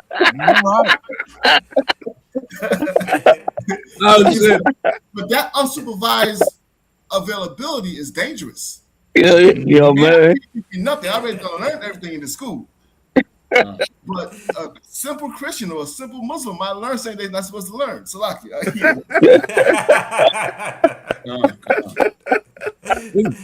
AI sound like it could get radicalized. That's what it is.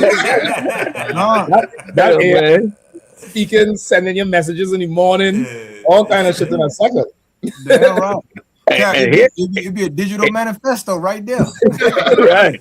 And here's the scary part. Remember, AI is learning from us. So somebody else gonna ask about that holy, and they gonna think that means pure and nice and this. And AI gonna come back and say, well, according to Awariala, and according to the Hebrew text, it means to separate. You know what's funny, Salaki, sir? You know what's funny? In the beginning, it tried to tell me it means pure. I said, that's see that? See that? And it says, yes, that is true. That's the original meaning of it. Now imagine when somebody come and say, AI, isn't God for everybody? AI might come back and say, well, not if you're gonna be holy. Because holy means separate. Like what? Like it's gonna mess them up. You know what I mean? Like asking the right questions and getting the right answers is bad for them because they live in a world that's created by lies. So now you're going to come back and now, correct all those lies with proof. Now they're going to start answering people with the truth, and that's going to, of course, tear up all the scenarios around the world. Come on. Salaki, sir, if I could. Please, Cap. Jumping on the back of what Captain Kahum was bringing out about, this redistricting and these Edomites thinking they're going to gobble up all this political power. I heard a story today that in Delaware, in a town in Delaware or district in Delaware, they passed a law that corporations can vote in local elections. And, Delaware is the state that's famous for all the people that's looking to start a business. You start your business in Delaware because Delaware don't have no state tax. And you don't have to live in Delaware to have a business. So what they're saying is they starting to test letting corporations have voting power. So now when an election come around, it's not the people that's doing the people don't have the majority. The people aren't the ones doing the voting. You got these corporations that's got addresses in this district. They're the ones that's casting votes for whatever politicians they want to get in the power. And of course, if the corporations are the ones that's voting, whoever they elected, they just paying them to pass whatever bill they want passed or do whatever zoning restrictions they want so they can build data centers or doing different things like that. Like this whole system that these Edomites have set up and thrived on for so many years is falling apart in so many ways. And like Capcom was bringing out, they made a concerted effort to try and, block black people out from being participated in that system. And the Lord never wanted us to participate in that system anyway. And they're going to find out very soon that this system was not set up for their benefit either. So I just want to bring that out. That's a good point too. Boy, it's a refreshing day to find out that voting is no longer what we should hope on. And we've been hoping on voting for God knows how long. Now we found out they're going to take that hope away now as well. So guess what? We're going to eventually find out all we got is calling on the Most High.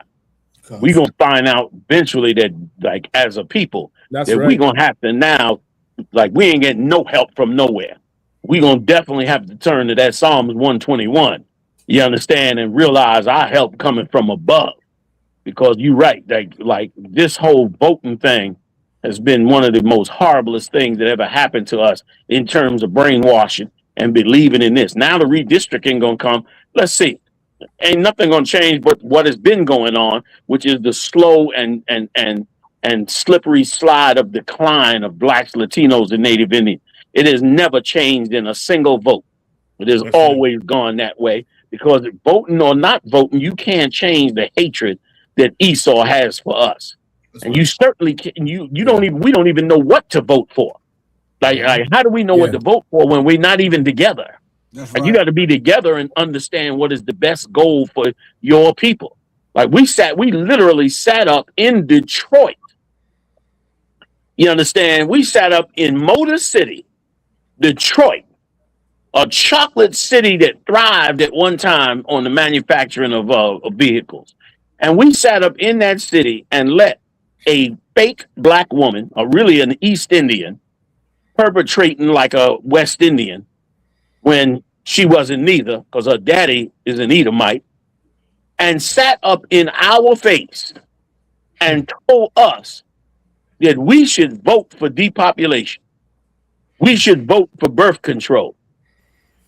Like that, sat up in our face and said, the thing y'all need is to vote to kill yourselves off. Like that's what she should have said. You should have just said, y'all voting to kill yourselves off. Get that speech if you can, Kazak. Like that's what we should have been saying. And we sat right there like, that was a viable thing to vote for. How you going to vote if you don't even know what to vote for? Right. How you going to vote? How you going to vote when you can't even educate your children to vote? Like, what good is being able to vote if the people that you're with is too dumb to know what to vote for? And we as a people are dumber than we ever could imagine as a people. Is why the Lord raising up prophets to give us the right direction. Because we don't know what to vote for, what to stand for. We don't know any of that. And now they're going to give us the option to lobotomize our brain to have freedom. And guess what? We dumb enough to take it. We dumb enough to take it. And why? Because they done had 400 years of making us dumb as hell. You understand? You got Kazak's with us? Yeah, right here, sir. Slack, General. I have the video right here. I'm gonna send it to Captain Mashak, sir. Mashak, if you could play this video right quick. All right. Where she made this speech. And we sat right up there and voted like to have a good vote. We voted. And let me tell you something, Mark. For a man of God, for men and women of the Lord that love the truth and love the Lord, these things, man, are an abomination to them. Like, these are an abomination to us. Why? Because having no hope in the Most High, but so much hope in voting for Kamala Harris. Right. As if that was going to really do something for her. Like, what like, how stupid are we as a people? I'm sorry to say, we dumb like a mule. That's right. You understand? And anybody could just lead us off astray. You know what I'm saying? Which is why the Most High said that the children of Israel are as a sheep given to the slaughter. Get that too. You know what I'm saying? Like, that's why he said that. And we don't know what the hell we doing. And thank the Lord he didn't gave us problems, because we in the fog. We literally are in the fog of what's going on in America and around the world. Like, we still voluntarily signing up for the military. And meanwhile, we dying every week. They grinding us up, man, like you grind up cornmeal for a meal. Like, that's what the hell is happening. You got it, Mashak? Nah, not yet. So he putting it in the chat from it. Just play from the chat. Yeah, you know what I mean? Like, it's ridiculous, like the life we live in, the world we living in. Like, our kids is, you know what I mean? Our women walk around like this. Well, I don't know what you got, like a character. And black women walking around like a character you watch on TV. Right. That's how much they done destroy us. Brothers too. Yes, sir. Like we done lost ourselves in this place, which is why calling on the Lord is so important. And we don't even know to call on him. You know what I'm saying? Which is why we're going to lose so many of us before this thing is all over. And so many of us will turn on each other before this is over. But man, those that love the Most High and respect the Most High and stand with the not some church singing rotten ass Christians. Because let me tell you something, the Christian church is the perfect place to go when you want to hide the real you. When you want to hide how effed up and horrible you are as a person, as a human being, you go get up in that church where you can dress nice, talk nice, you understand, and be beloved and respected like you are somebody that is a decent human being. And no matter how much of a rotten piece of garbage you are, you can go there, man, and it could change you. And you could start over 1,000 times. You can start over. You just go to another church and start again, until you find some place that you're comfortable at, and that's where you just hide out for the rest of your life. You understand that? Like, it is a harborer of fugitives against the Most High. Tell me when you got it, Mashak. Yeah, ready now, sir. Like that church is there it is. Like, that's where you harbor fugitives at. Like, we should, like Christ said, it's so right. Take no thought for thy life. Boy, that's a hard pill to swallow, being in hell. You being in hell, man, it makes you're trained from a child on how to survive. You got to 5 years old, you got to be put on a bus and left to the devices of some possible child molesting bus driver and a bunch of kids who you may or may not have been raised the right way in a classroom overcrowded for a teacher to actually supervise it. And from that day on, from 5 years old on, you live a life of trying your best to survive and succeed and excel in this evil world. And I don't care if you get into entertainment, sport, or whatever. Mayweather suing his manager for $179 million. What a genius. Now, listen, I mentioned this on Monday. Floyd Mayweather is pound for pound, in my humble opinion, the best pound for pound fighter in the history of boxing. Above Ali, above Tyson, above all of them. Pound for pound, 55-0. Ain't nobody whooped like that boy whooped behind. Right. Ain't nobody watched that boy get whipped. Right. You understand? 55-0. But he is a dummy. Mm-hmm. from being in this hell, he is a dummy compared to what they doing. And not just him. Tons of people we revere as great and wonderful are in the same damn boat. You got him a shot? Yes, sir. Play that video of this woman, and we they had the nerve to be mad at us that we didn't get on board with this. He would have been as bad, if not worse, than Donald Trump with the plan that they had on. Bill Gates would have probably started years ago on trying to exterminate us. Play that tape right quick, guys. Come on. Entrepreneurs and innovators from and in the community. Think about the impact on something like public health. When we invest in clean energy and electric vehicles and reduce population, more of our children can breathe clean air and drink clean water.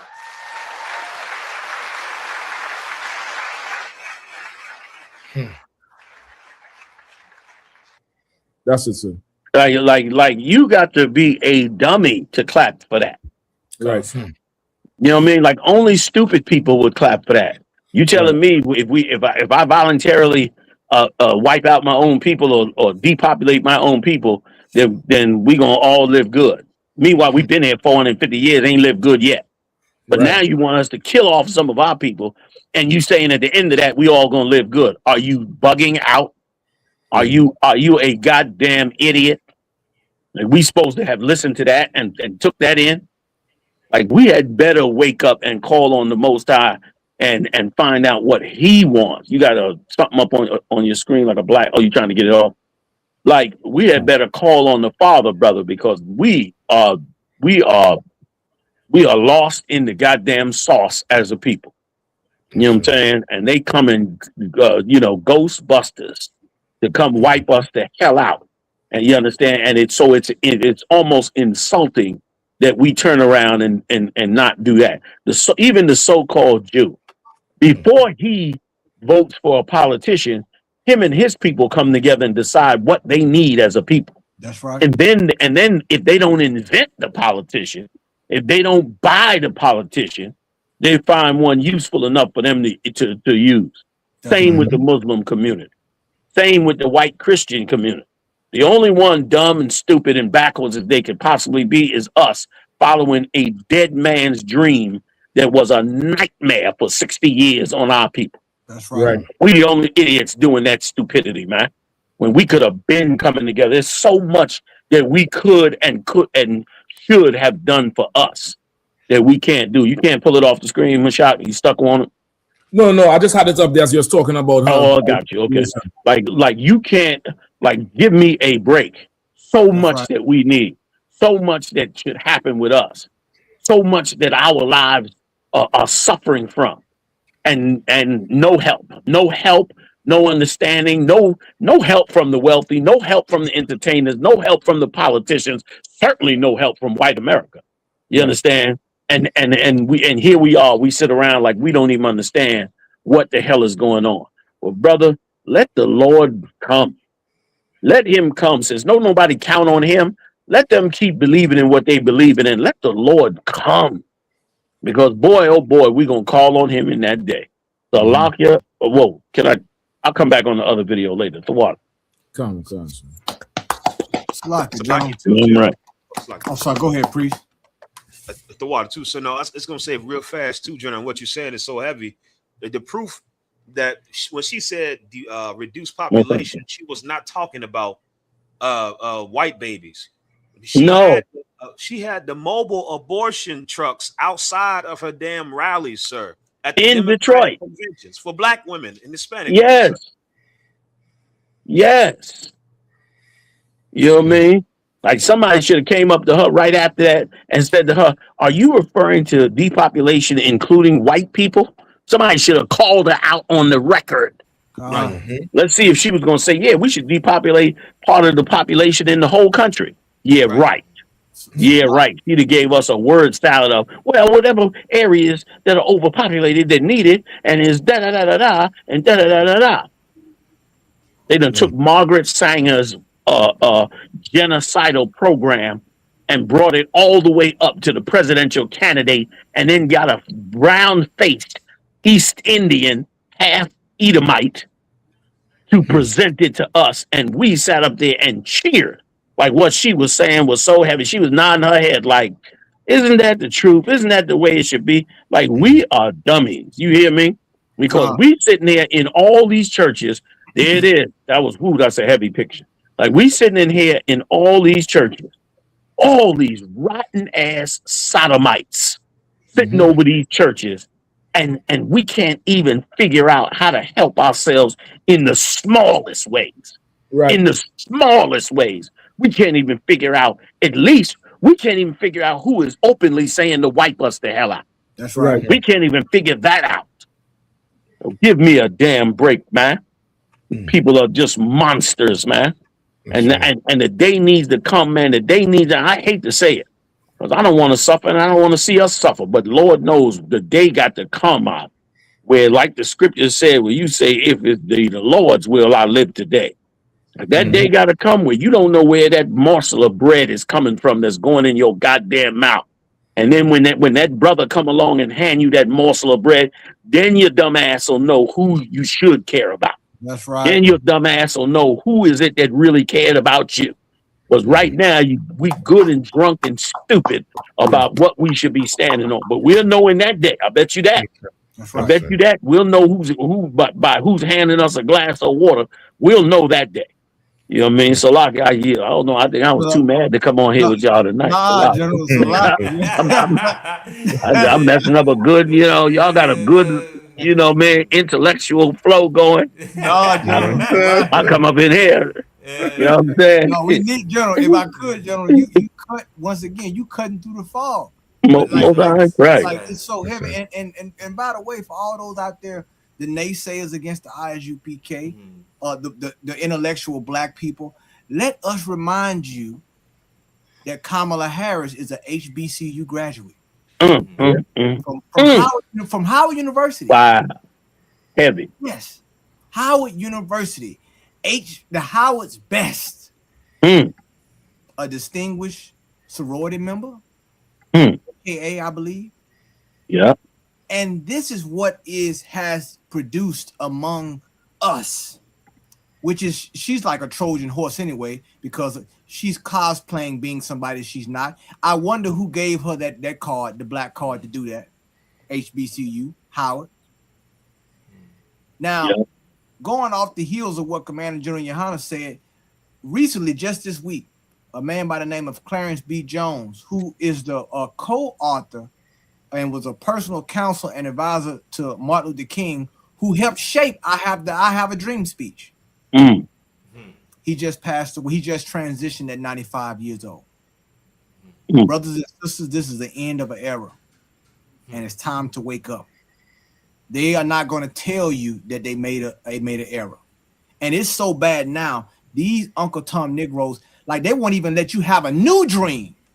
They won't even let you examine whether or not the last dream was a mistake. Right. To the water, sir. I saw them talking about marching over that bridge down in Selma. Oh my goodness. You know what I mean? I looked at that bridge and said, can somebody help me out? Because what the fuck is going to help us by walking over this goddamn bridge? God damn. Yeah, and you brought out some, in the early stages, raising talk up, bro. Yes, like I say, Amir, right? Yeah, go ahead. Man. Yeah, right. You brought out some in the earlier stages, in the truth as well, where you mentioned, a new breed of Hebrew now, right? So you being the pillar, let me say, getting this truth and having been given the opportunity to other brothers to receive this, whereby it could be able to spread through the four corners of the earth and be able to rejuvenate the spirits of black men, whereby the structure of the black home could really come back to the place where it's supposed to be, and not where it's supposed to be only black, that our children will be raised up to have the opportunity to know that we belong to our house and we belong to our family. And that structure, it was so, I always look at it, the family structure The East Indians would have their family, the Chinese, the Africans, all these nations. Heavy. And the opportunity that we have right now, I always say this is nothing like for being down in the Caribbean, and we always, would always look to America as an idol for betterment in the Caribbean, right? And seeing this opportunity where the Lord, provided that we have the assurance and we have the hope that this family and this house could survive in this time. You being that pillar under the Most High and Christ and being able to raise black men back up, is a glorious thing. I just say this is a glorious thing for me, and I embrace it every day. Every day. Damn right. Damn right. Most High Christ. Damn right. You know what I mean? Like only through your Yahushua, and that's real love. Real love of your Yahushua. It would be you would go listen to what he's saying. Right. Like real love ain't singing and dancing and then go home and be the nastiest whore on the block. Right. You know what I'm saying? Real love ain't singing and dancing over there on Sunday and you the biggest sodomite in the neighborhood, child molester or whatever horrible thing you doing, having a big giant, you got a big giant church with 20,000 people in there and you got the biggest sissy in the state sitting up there over the top of them and pretending like somebody's supposed to ignore all this switching you doing up on the goddamn stage. Right. Like we supposed to ignore that. Like it ain't, we just here for Jesus. That's right. Like, come on, man. Like this is ridiculous. We better go call on the Father. That's which right. is what the Israelite School UBK been doing, and everybody better come on and do it because otherwise, like the scripture said, there'd be no flesh left to save. Yeah, you leave it to this world. So, Locke, I didn't even cut in. And General, could I add to what you're saying too with what that Heathen was saying? What's her name? Kamala. Yeah. Right? This has always been the fear of the oppressor. Numbers. It's always been a numbers game with him. Right? And that Margaret Sanger, you know what I mean, when you go do the research on her, she said she wanted to go to the leaders in the church because black people were religious. And she said if she could get them to turn, black people will follow. You understand? And what we don't know, and this is why the scared of AI too, because you could, you know what I mean, put it in, you know what I mean, the Google machine and find out, you know what I mean, what's going on with the white population. And General, this article, I think you all brought out part of the article on the Black Watch, right? I'm gonna just read a little bit, just the conclusion of this article, right? This is I forget the name of the school that had that article came from. Let me see. Let's go to the top. White deaths exceeds birth in majority of United States. I don't know if you remember, you all went over that on Black Watch, right? No, what was the headline again? White births what? White deaths exceed births in majority of the U.S. states. Damn. Right? Now, when you go down to the conclusion, sir, where they did the, you know what I mean, from the research, they come up with this conclusion. So they say we find out white natural decrease in the United States for the first time in 2016, according to the NCHS data, right? We also find that 26 states are currently experiencing it and that its occurrence has accelerated significantly in the past 2 years from 17 states in 2014 to 26 states in 2016. So this is in 2016 they're talking about. So 56% of the U.S. population resides in the 26 white natural decrease states. And many of them are among the nation's most populous and urbanized. In addition to the long-term demographic forces we identified, two recent trends are accelerating in the incident of white natural decrease. The first is a significant decline in U.S. fertility fostered by the Great Recession. Some 500,000 fewer babies are being born annually now than had pre-recession fertility rate being sustained, and nearly 2.1 million more women of prime childbearing age are childless than would be expected. A significant share of those 500,000 annual births that are not occurring would have been white. A critical question now is whether these births have been delayed or whether they will be foregone entirely. So it's a numbers game with them. The Democrats, the Republicans, they know it. You understand? So that whole Donald Trump getting rid of sending the abortion back to the states is really they trying to lessen their decrease, because they know it's just a matter of time before we take them over.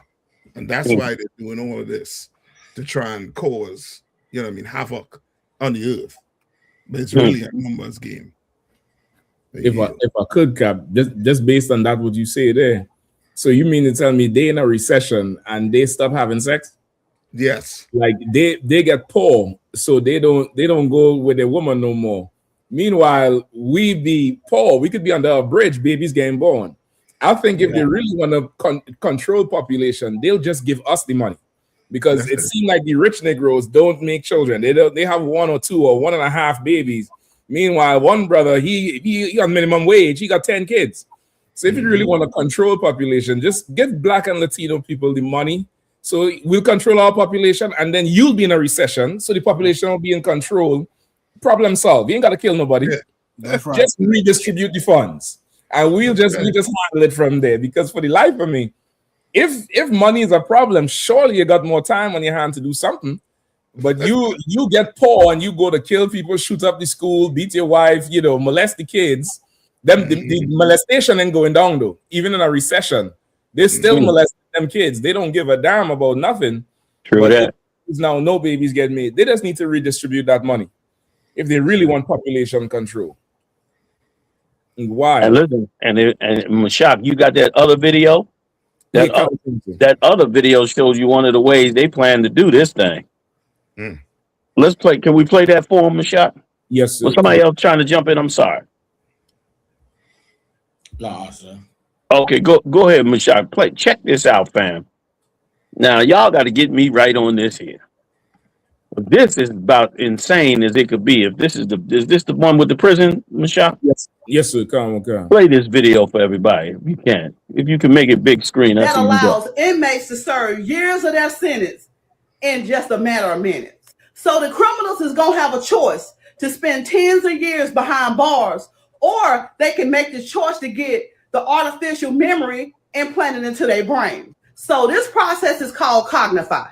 And the intent of it is to treat the criminal like a patient. They're going to try to change the person's brain chemistry. After this process, when they re-enter society, they will be new and reformed, and they won't even be capable of committing any other crime. The chip can make the patient feel empathetic. Depending on the severity of the crime, the chip can also make you feel the emotional and physical pain of the victim and the family members. You can feel what they felt. So the process only takes about 7 minutes. But to the patient, it seemed like it had been years. Last year, the U.S. government spent $8.7 billion taxpayers' dollars on the prison. They say with this new prison, they can save money for healthcare, education. Also, they feel that it will be so many reformed people that doesn't commit crimes. Y'all leave in the comments and tell me what y'all think about this. Do y'all think this is actually going to work? Or do y'all think that they're creating something that they don't even know that they're creating? Y'all leave in the comments and tell me what y'all think. So they come. Like, they want you to lobotomize yourself. Yeah. To get back up into society. First of all, ain't a quarter of that money going to nobody. They're not going to take that money and put it in the healthcare and all of that. They're gonna take that money, put an ankle bracelet on that criminal, and still charge the state for managing him with the chip. The chip will be a mind managing fee. Like if they get to implement something like that, come on, man. Yeah. Like we heading to Frankenstein now. We heading to an era where you no longer have a mind, which is the whole point to get you to stop serving the Lord. Now you give up your mind, you'll no longer be able to serve whatever you want to serve. You know what I'm saying? Okay. Like this is the end time. Like now's the time, like the brother just brought out. Somebody just threw it up in the chat. Kamada, I think it's Kamada or Kwamada. I'm sorry, Kwamada. So it says 5100. Like we living in that time where, come on, man, they're gonna wipe us off the face of the map any which way they can.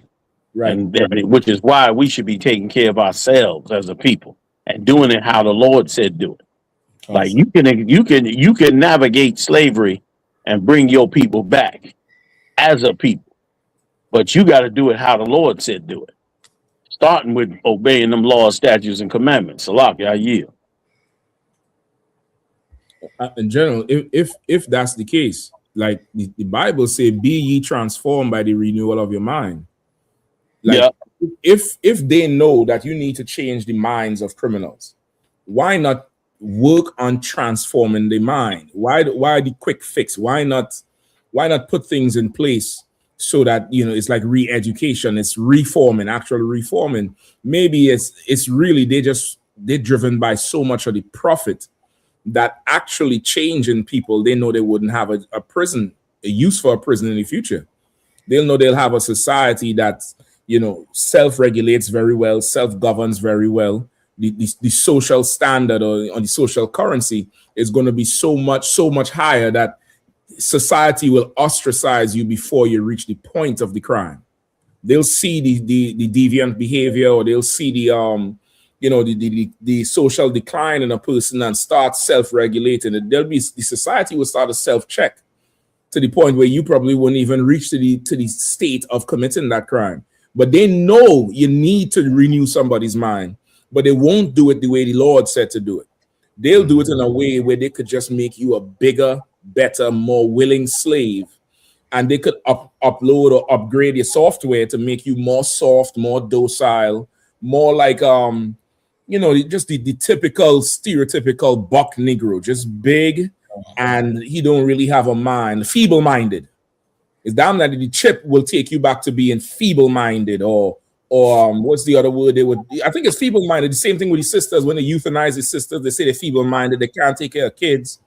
The chip ain't gonna make you a productive, member of society. If that was the case, then I could be a doctor in 7 minutes versus 7 years. If that's the case, I don't have to go to law school. You could just download the whole thing in my head. If I'll feel the pain and the feelings of the victim's family, surely you could upload the whole process of analyzing cancer and treating cancer in my head. But they're only concerned with driving that profit and not at all about reforming nobody. And I want to know is what they're going to do when they get a sodomite in the programming room and program all the prisoners to be goddamn sodomites. What the hell they going to do then? They're going to say he was born that way. So they're going to have a real damn problem. Right. Like this cat want to play Frankenstein with the lives of the chosen people of the Most High, which is insane. And you know what pisses me off about it all? It always pisses me off when I hear that the excuse is that it'll save a lot of money. Like when it comes to us, anything that they do for us has to be based on saving money. Like they got to say that for white people. They can't say this will just make a better black man. They got to say this will save tons of money in healthcare. Like you got to make, because white people don't want to spend a dime on us. They want to spend it on themselves. So if you start talking about doing anything for black people, or so-called doing anything for black people, and you don't include how this is going to save white people money, because they've got white people brainwashed into believing that all that's going on in these cities and all this suffering and all this mess is all because white people have to foot the bill. And white people are paying for all this, which is a goddamn lie. They shut these cities down. White people are starving in the damn Midwest and in these little small towns. They already starving in these small towns. The cities is why you think they leaving the small towns and going to the city? Because that's the only place that's generating any money. Not these little small towns and little areas. They struggling like hell. And if the corporations didn't come in, they'd never even survive. Like if the corporations didn't come in and set up gas stations and malls and different places like that, these little towns would have been wrapped up back in the 1910s. That's right. You understand? But these corporations came in and make the money off us. Walmart will set up a Walmart in New York City or wherever they do it at and make a fortune. But part of that fortune is going to go to stock up the Walmart in Okie Dokie Town, where white people ain't got no money no damn way, but they still got a good Walmart. Why? Because the Walmart is taking the money that they're getting off of blacks and Latinos and carrying it up to that other town. So I don't know who the hell they think they fooling. And they always making that up, which is so like the Nazis.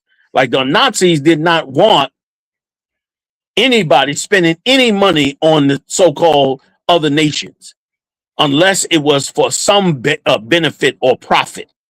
And black people, boy, we better wake up and recognize that we're not here to just, cut their economy. We the ones building their economy, but they acting like they got to cut money from us, because we're like an expensive burden on them when we're the only reason they still making any goddamn money, which is us. You know what I mean? So it's ridiculous how they handle it and how they word it, to make it always look like, don't worry, y'all, we're going to save some money by lobotomizing these Negroes and taking away, their brain from them. And this is the age of Frankenstein. Salak, y'all yield. Yeah. Calm. John, I don't know if you want to touch on the Adrian Broner story. Which one is that? That's the one, the ex-boxer who had touched the girl ass in the Hey, let me ask you this: do you have that Kevin Hart one? His response with the joke. Yeah, because I don't know the story, but I heard that he threw black people under the bus. Is it true? He deflected to the point where he asked like, what do you want me to do about it? Like, he's like, it's a. Please tell me you got that on tape. Let me see if I find it. Right, please tell me you got that on tape. Salaki, sir, if I could. Please. As Captain Mashaka's pulling the video up, this Kevin Hart situation is just another one of those reminders of the detriment that we face by joining our oppressors.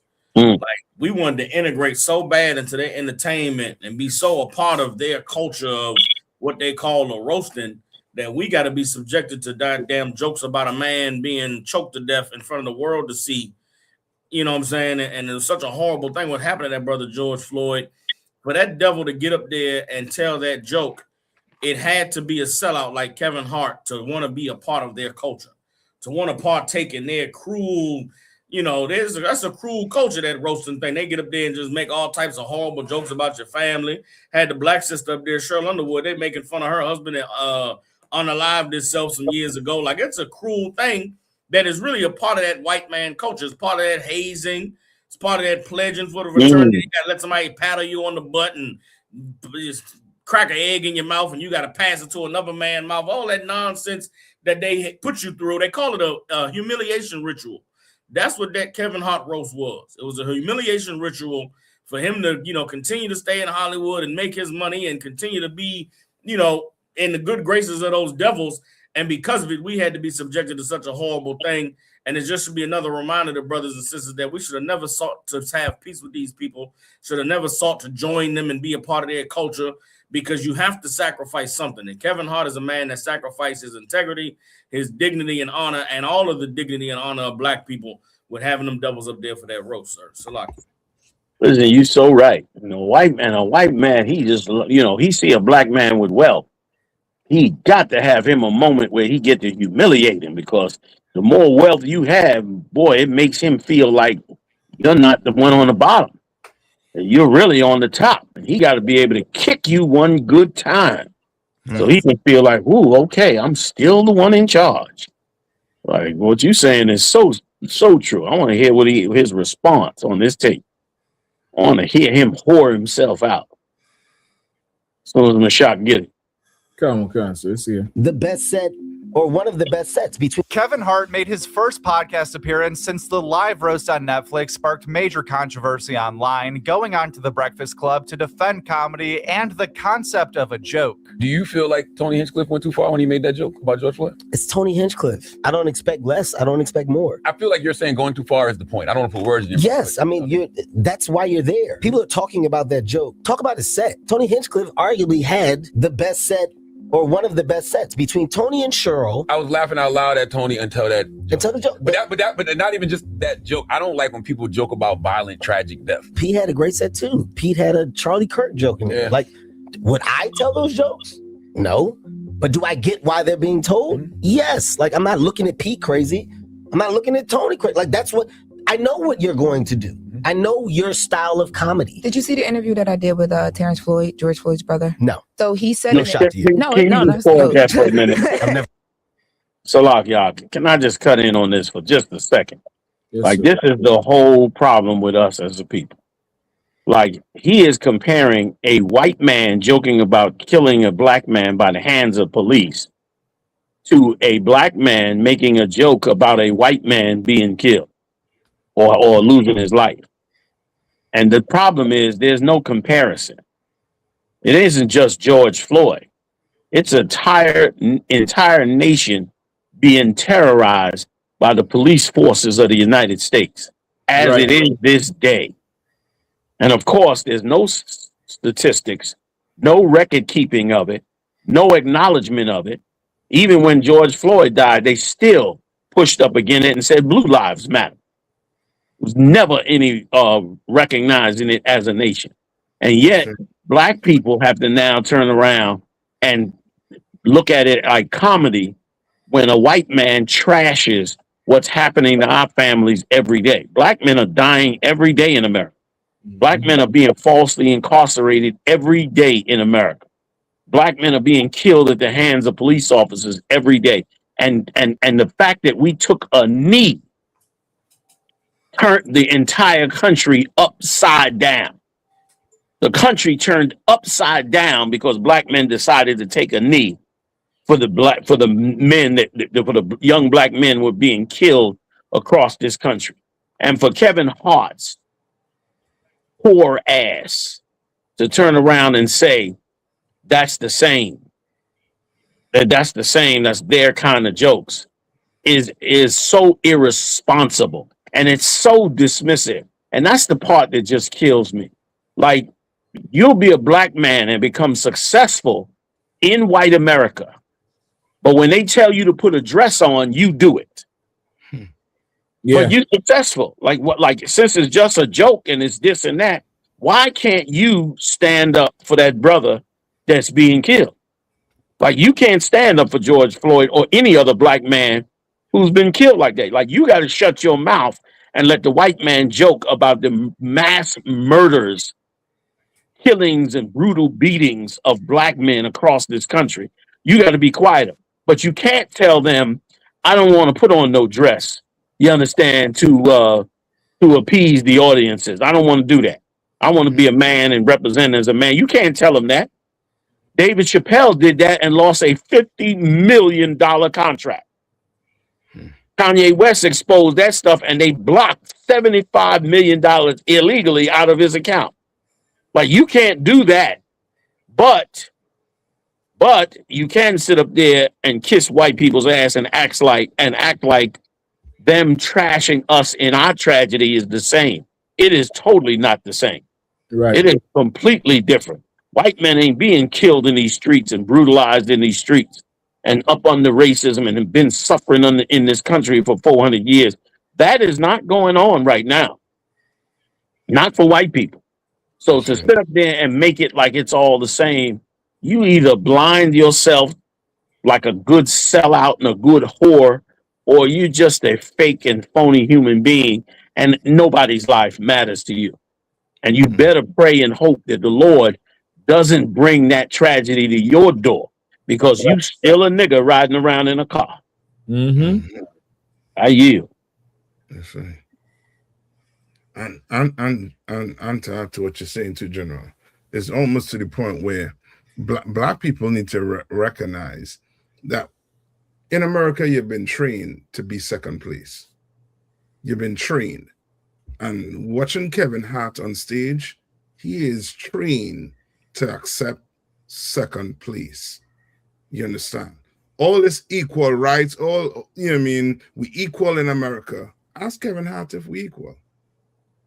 He sat down, take that, and listen to the white man speak about his brother, you know what I mean, in a way where, come on, he should have said something, but he didn't, because he'd been trained in America to be second to the white man, to the oppressor. And let me like to cut in on you, but didn't they say that they knew the jokes before they happened?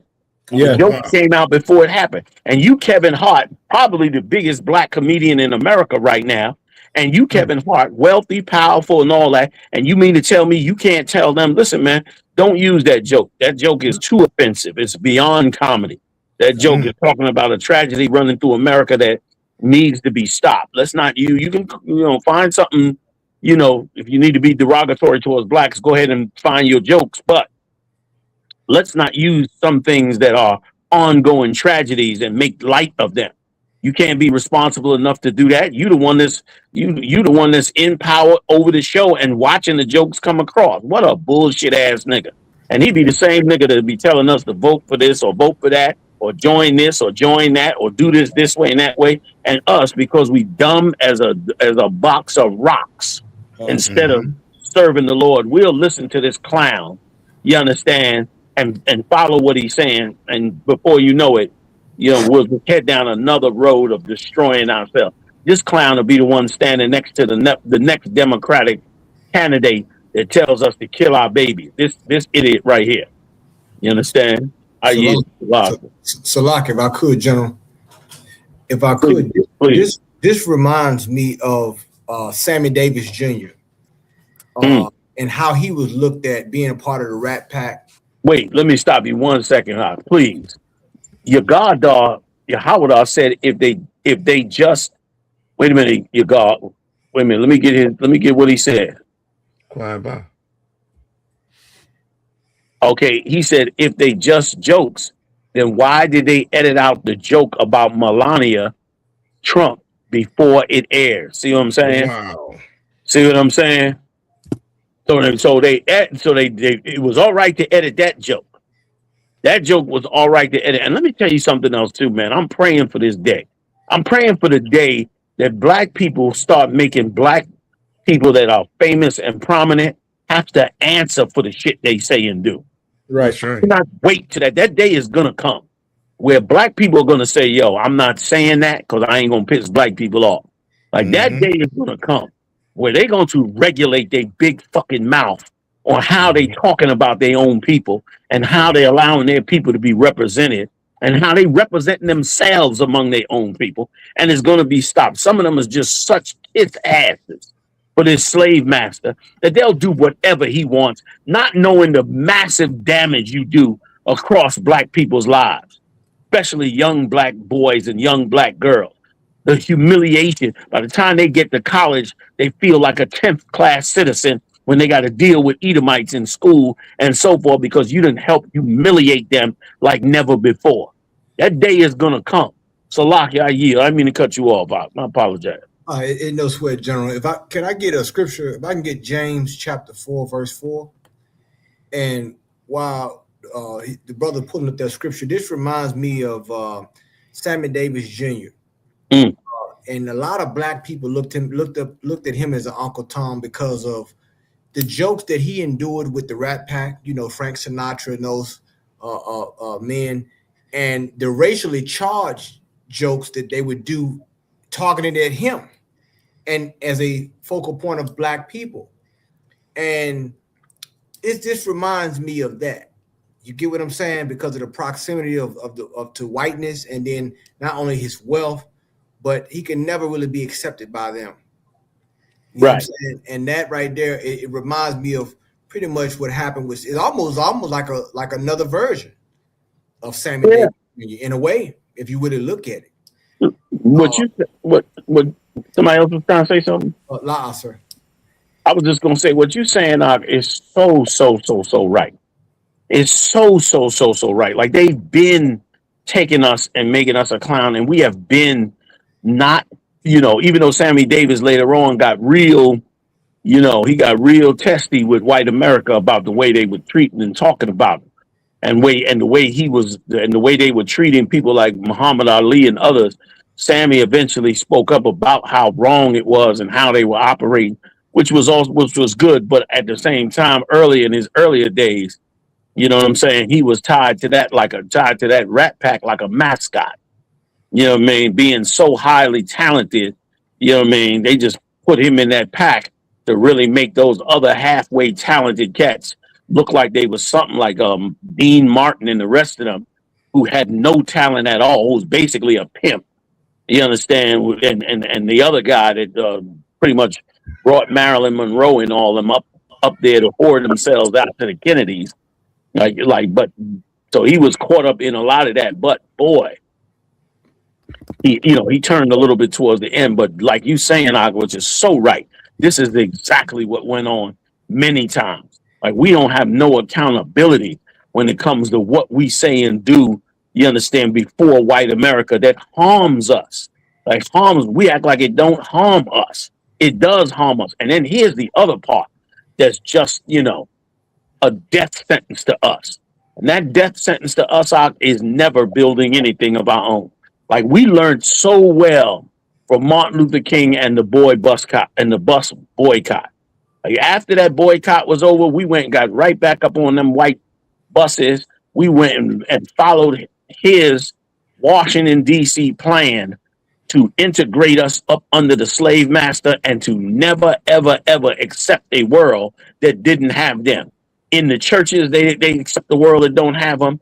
In every neighborhood, every politician, everywhere, they have to be accepted, in whatever world we build. Like, where's all the black playhouses? Where are all the black musicians that are self-known? Where's the Negro League? Where's everything that we built? Where's everything that we created? Where's everything that we organized, destroyed? Because of people like Kevin Hart, who's getting a bag, and which is such a discount. Like, boy, they get a discount. You get the whole black community to follow this fool, and you just have to pay him, enough money to make black people say, wow, he got a lot of money. Yeah. When there's 1,000 Kevin Harts that should have been eating off of the same ability to do the comedy and bringing in the same amount of money from our own people. Like, of course, Kevin Hart gets millions for performing because there's no black playhouses for him to perform in and be free to perform in, and then take that money and pour it back in the black community. Like right. It's 2 + 2 is exactly what Martin Luther King burned down among us. Like if you had black playhouses and only black people went to them, you wouldn't make the money that a white man made, but you'd open up enough playhouses to make the money that he made. And by keeping the playhouse, you would have made yourself stronger. You would have took that little bit of playhouse money and added more things to it. And before you know it, that playhouse would have been stronger, and you wouldn't have to go to the abortion clinic to kill off your kids, because your kids would grow up and they would go to the playhouse, and the audience in the playhouse would have gotten bigger. You understand? The pay would have gotten bigger and better. But instead, we like idiots listened to Martin Luther King and them and decided to shut down our playhouse, go to their playhouse, and guess what? Now they can make jokes about you and your people like you're a dog.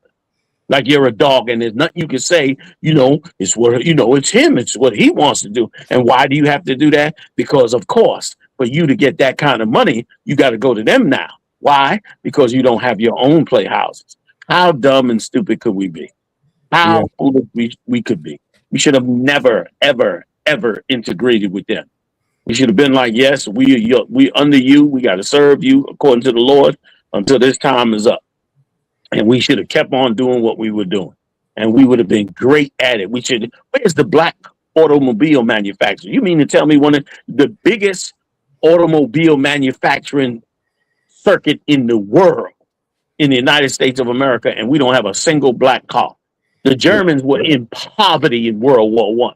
They were starving. Their people were starving. You know what they did? They went in the factory and built the Volkswagen. You understand? That little funny looking Volkswagen you see in the museum, they built that goddamn Volkswagen out, and it was so cheap, people laughed at it. Well, every German had a goddamn Volkswagen. Right. And it was manufactured by their own. That's right. And they prospered in that Volkswagen. Go see Volkswagen today. Go up in the showroom and tell them, yeah, I want to go buy the latest Volkswagen. You can't afford it, Negro. The average brother or sister can't afford one of them new Volkswagens because they about 80 G's for one. You know why? Because Volkswagen was, them Germans went and built their own and made sure they continue to build. They didn't say, well, we poor and we ain't got none. Let's go to Japan and buy a car. Or let's go to America and buy, GM. Right. No, them Germans went and built them a goddamn Volkswagen. That poor man's Volkswagen turned into one of the biggest car manufacturers in the world. Now, if you want a decent, expensive car and not get a Rolls Royce, guess what? You got to go to the 3 biggest German manufacturers in the world. You got to go to Mercedes-Benz, BMW, and a Volkswagen. And guess what? All 3 of them built tanks and war machines to fight for freedom against all that Europe was strangleholding them with. Don't tell me we supposed to get up there and kiss they behind. Be poor for a minute till you get right. You understand? Be poor. Let your nation be poor if needed till you help yourself. Like, we live a perpetual life of white people saying, what do the niggas want now? We live a perpetual life of them saying, you got to do something about crime. Like, we live a perpetual life of another race complaining daily about us. Like, why in the hell are we living like that when we should be complaining about us and fixing us and stopping people like that who will just sell us out and fill their pocket? And when he's dead and gone, every white Jew that's his banker, his investment advisor, his this, his that, every last one of them will fill their pockets up like they did with Floyd Mayweather, with every record producer in the goddamn black community that ever made any goddamn money. You understand? Going back 100 years, every sports figure, every dumbass fool that invested in some stupid Wall Street company because some investor told them to do it. Every last one of them, all their money is sitting in the suburbs of the white Jews, and black people walking around looking like dummity dum instead of realizing after 60 goddamn years that Martin Luther King did not know what the hell he was doing. Like, we don't even have a think tank that says, let's examine the mistakes of the past. You can't examine the mistakes of the past in the black community. You're going to be in a fight. Yeah. You can't turn down the white Jesus. Like, do you know what it took for the Israelite School of UPK to get black people to take them white Jesuses out of their houses and churches, man? Right. We had to be like maniacs in the streets in the 70s. We had to be like nutty, crazy niggas in the street for black people to say, well, wait a minute, maybe they got a point. Maybe, wait a minute, hold on one second. Now, does the Bible actually say Jesus is white?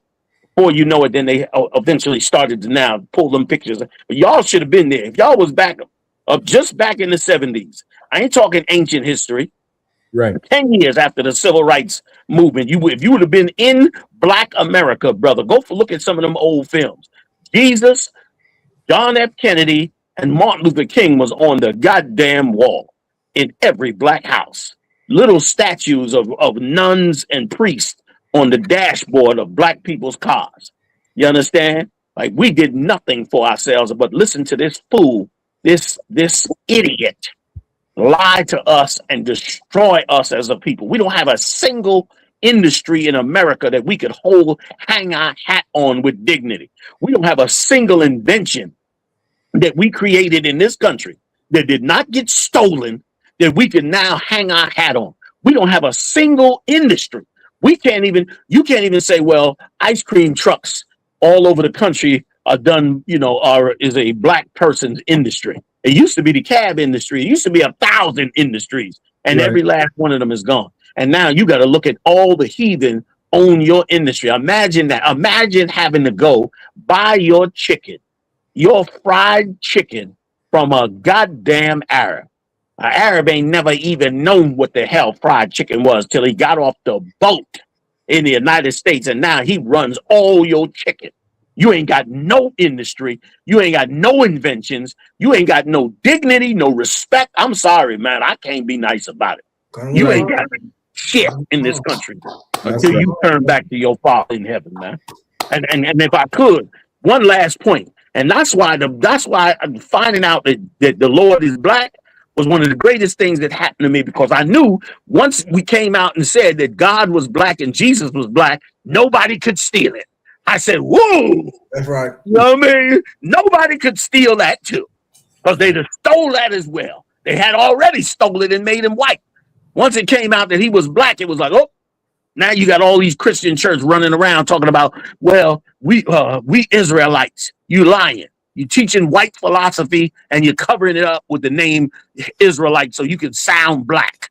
Because you know that's where the trend is going, because people are waking up all over the world and now saying, were the Jews black? Are they really white? Especially the ones that hate the so-called Jew. They all running around saying it now. They even put it in the those Iranian Lego videos. They put it in the Iranian Lego videos. It's spreading all over the world. And it's the one thing that nobody can steal from you, because ain't nobody a nigga but you. So they ain't nothing they could do about that, which is why they don't want that to ever come out. Like, good night. Thank the Lord he gave you something to hold on to. You know what I mean? Thank God for Revelations 1:14 and 15. Thank God for Daniel 10:9 and 10 what is it, 9 and 10 or what is it? I forget. It's a lot. I'm so mad about it. Hey, remember like, thank God for those Jeremiah 14:2 and the rest of those scriptures that can't be robbed from you. Thank the Lord for it. You know what I'm saying? I yield. Salakia, y'all. Yeah, there's a picture of the phone here. I ain't getting one with Martin Luther King in it, but it's close enough. Like that was one more time. I said that was down there half the piece of the Trinity, 2/3 of the Trinity. Yep. Yep. And even how it was up on that mantle like that is so true. So true. That's just how they would have it. And you'd have it on the wall. You know what I mean? I remember many a days seeing it in my grandmother's house. She didn't know better either. And then I'd look up and look at them faces, man. You know, just gaze at them. You know what I mean? Because they were up there. Go ahead. I'm sorry, Kahan. So like a general, if I could, they had them in the church. Like I had the church fans. I know in Mississippi, they passed out the church fans when it got hot. A lot of times, some of them churches they didn't have the AC unit, so they had the fans. And I remember the little boy seeing, you know, they had the church fan of John F. Kennedy, they had the church fan of the white Jesus, and they had the MLK on there on all the church fans. Right. And I would see that as a little boy in church. You know what I'm saying? So like what you're saying is so heavy. But if I could, I wanted to grab that scripture, James 4:4, going back to the Kevin Hart situation on how you elaborated, General, going into the whole, you know, the echo chamber that we have here in the UPK. And I want to remind all your brothers and sisters out there, if you ever hear a joke and your enemy is laughing harder than you, the joke is on you. Can I get James 4:4, my brother? Come, James chapter 4, verse 4. Ye adulterers and adulteresses, know ye not that the friendship of the world is enmity with God? You see, this is what a lot of people don't understand. You got to be careful who you call your friend. You got to be careful who you make friendship with, because the Bible says friendship of this world is what? It's enmity with God. It's enmity with the Lord. The Lord don't like this world. He don't like the people in this world. You understand? There's a comedic form of truth that we have among us, and we know it. And we laugh at those things because we know those things, they don't offend us. In most cases, they enlighten us to comedic truths. But this, what he did, what that devil did in front of him on a stage a platform that he allowed him to be on, he sponsored that, and black people caught on to it. Mm-hmm. A lot of times you can't really say nothing because you're too close, you're too tight with this world. Yep. You got to be careful with that, brothers and sisters, because being a friend to this world means you're an enemy to the Lord, and it compromises your position. You understand? Not only as a comedian, but as a black man, which is who you are first, an Israelite. Go ahead, my brother. And a responsible leader. If I could, real quick, Khan, I'm gonna get up out of it. Responsible for you and yours. That's another thing. This individual idea. We all in this hell under this people. You understand? You ain't no God. You ain't no individual when your head getting split open in the middle of the sidewalk. Then you want everybody to help you. You want somebody to scream and stop these animals from what they do to us every day, dragging us. I watched the tape the other day where some white cop was telling this brother to put his baby down. She's dragging him down on the ground, and he's holding on to his baby, and everybody around him is telling the cop, listen, this is not the guy. He didn't do nothing. And she, in a maniac frenzy, is dragging this man with his little baby down on the ground, which is what they want to do to us. Like, where is your responsibility? And that's why I used to listen to Paul Mooney. I know he's a terrible sodomite, or at least they say he was a terrible sodomite. But I listen to Paul Mooney because Paul Mooney always sticks it to him. Like if you're a comedian, why you got the money already? What you scared of? You understand? Stand up, man, and fix something in our lives, or encourage us to fix something with the words that come out your damn mouth. Like, do something, man. Worthless ass nigga. Excuse my French, Salaga. I see it's almost time for me to get off this, y'all. No, Joe. Then to break the rules. Go ahead. Go ahead, God. Please finish, y'all. Go ahead, Kazak. Khan. Whosoever, therefore, will be a friend of the world is the enemy of God.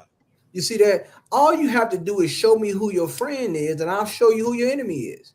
Because love and hate are complementary of each other. And that's the thing. That's why you got to be careful never to give a platform to a parasite,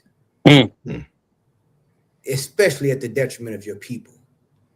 Because once they're laughing the hardest, the joke is on you. And black people took offense to that, and rightfully so. So what he did, he was off. He was wrong for that. You know what I'm saying? He was totally off. You know what I'm saying? But once again, when you love this place, you allow disrespect. You allow somebody to mock your people, mock your culture. I can't. I know I can't do that. It's like I yield. So like if I made two general, so like it, sir. Please. And this is a personal confession too, sir. I truly thank the Lord for Christ, you know, standing and passing down this truth, and then you holding it down, and all the generals and captains, because it gave me a voice. And okay, I remember being in spaces with Esau, and I remember that feeling of this shit I'm hearing is off. It's not funny because of how we taught in the church.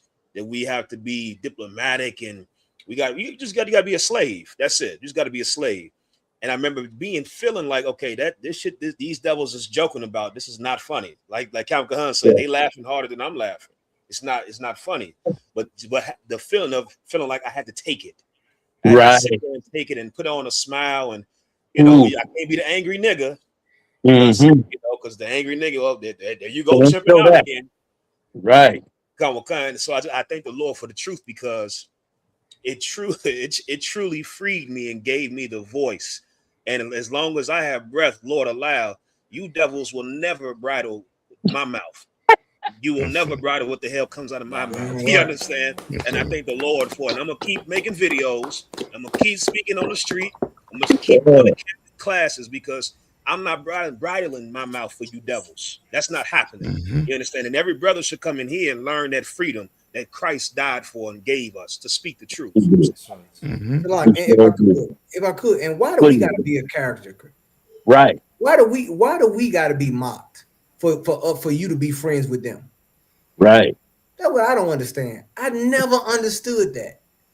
Right. Like I gotta allow you to mock me and what I believe in my culture for you to be friends with them. Right. I just crazy. I can't. I mean, that's what that scripture is talking about. That's why the Lord said, "Why trimmest thou thy ways to seek love?" Thank you. You seeking love from the wrong place.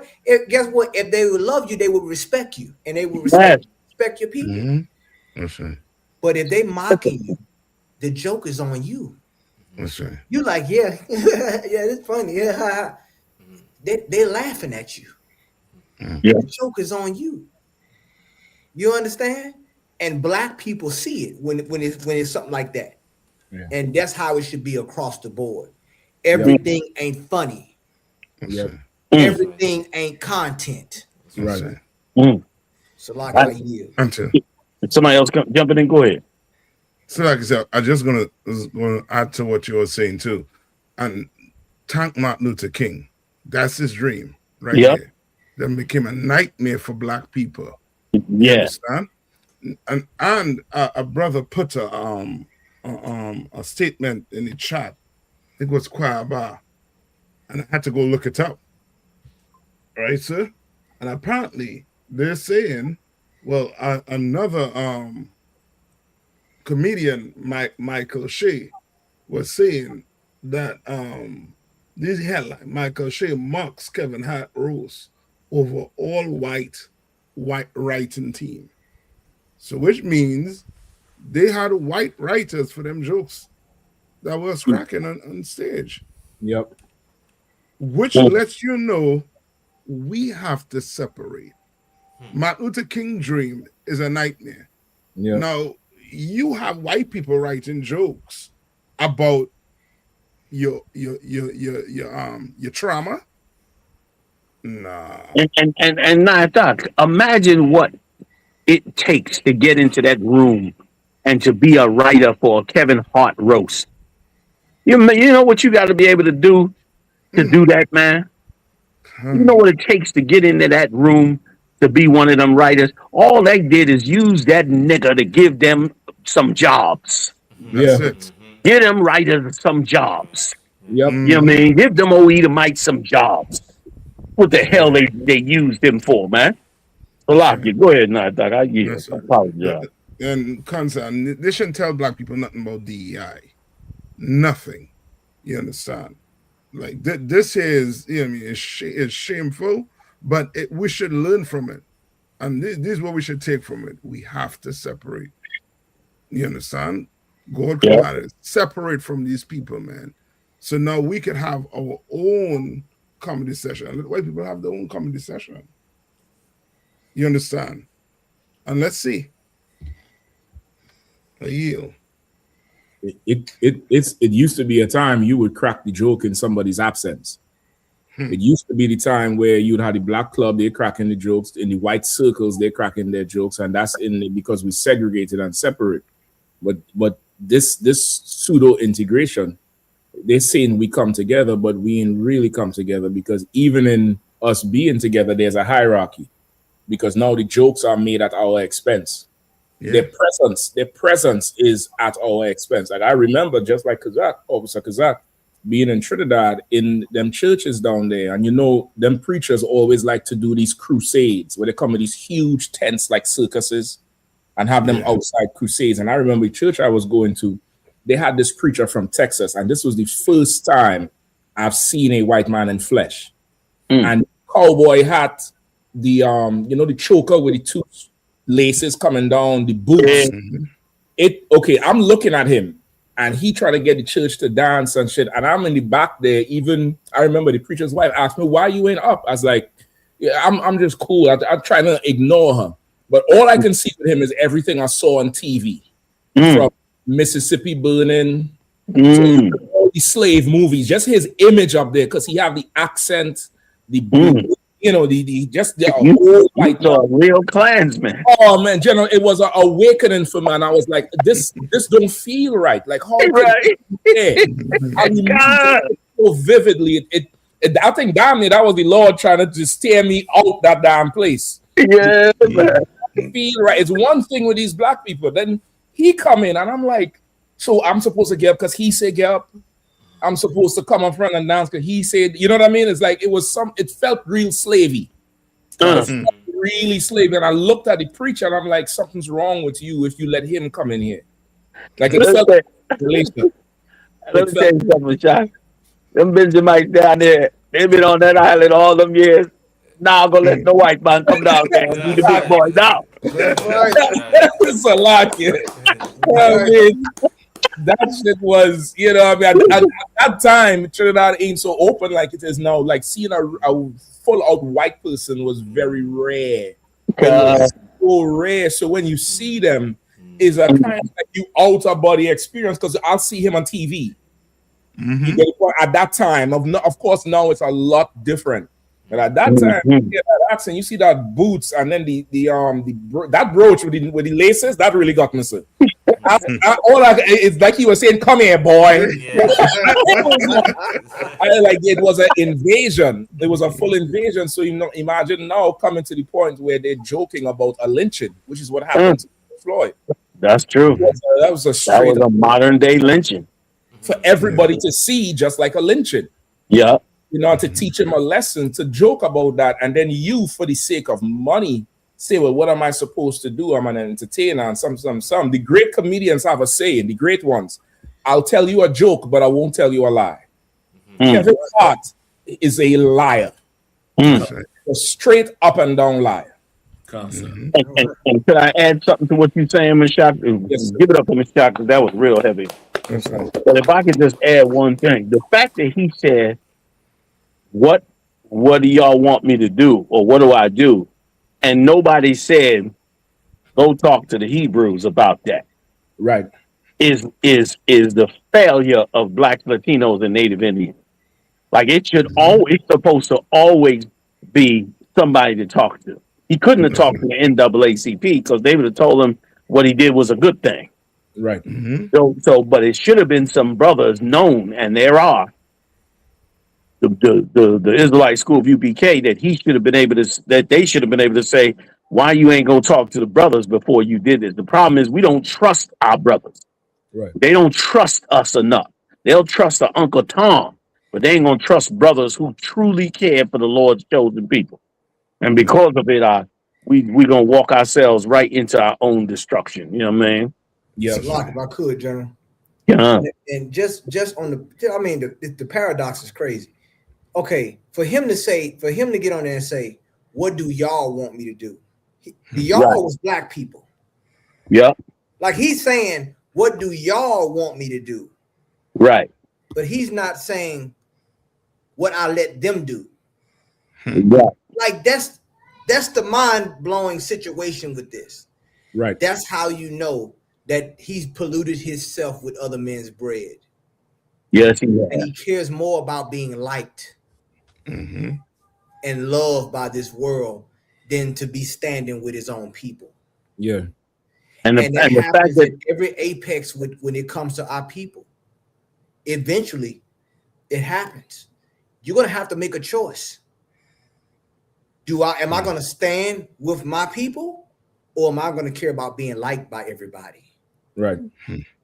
And Christ didn't care about being liked by everybody. You understand? That's why that scripture right there. Every time that scripture gives me clarity. Every time I read that scripture about the love of this world, I have to reevaluate myself, and I'm saying, man, do this world love? You know what I'm saying? I got to make sure I don't go across that threshold, because when this world start loving you, you already out of bounds. Yeah, Already out of bounds, man. Christ said, beware of them that do love you. He said, for they, I'm paraphrasing, they loved your forefathers whom they killed. That's right. Yeah. Yep. You know what I'm saying? Y'all know that scripture. Blocking to cut you off.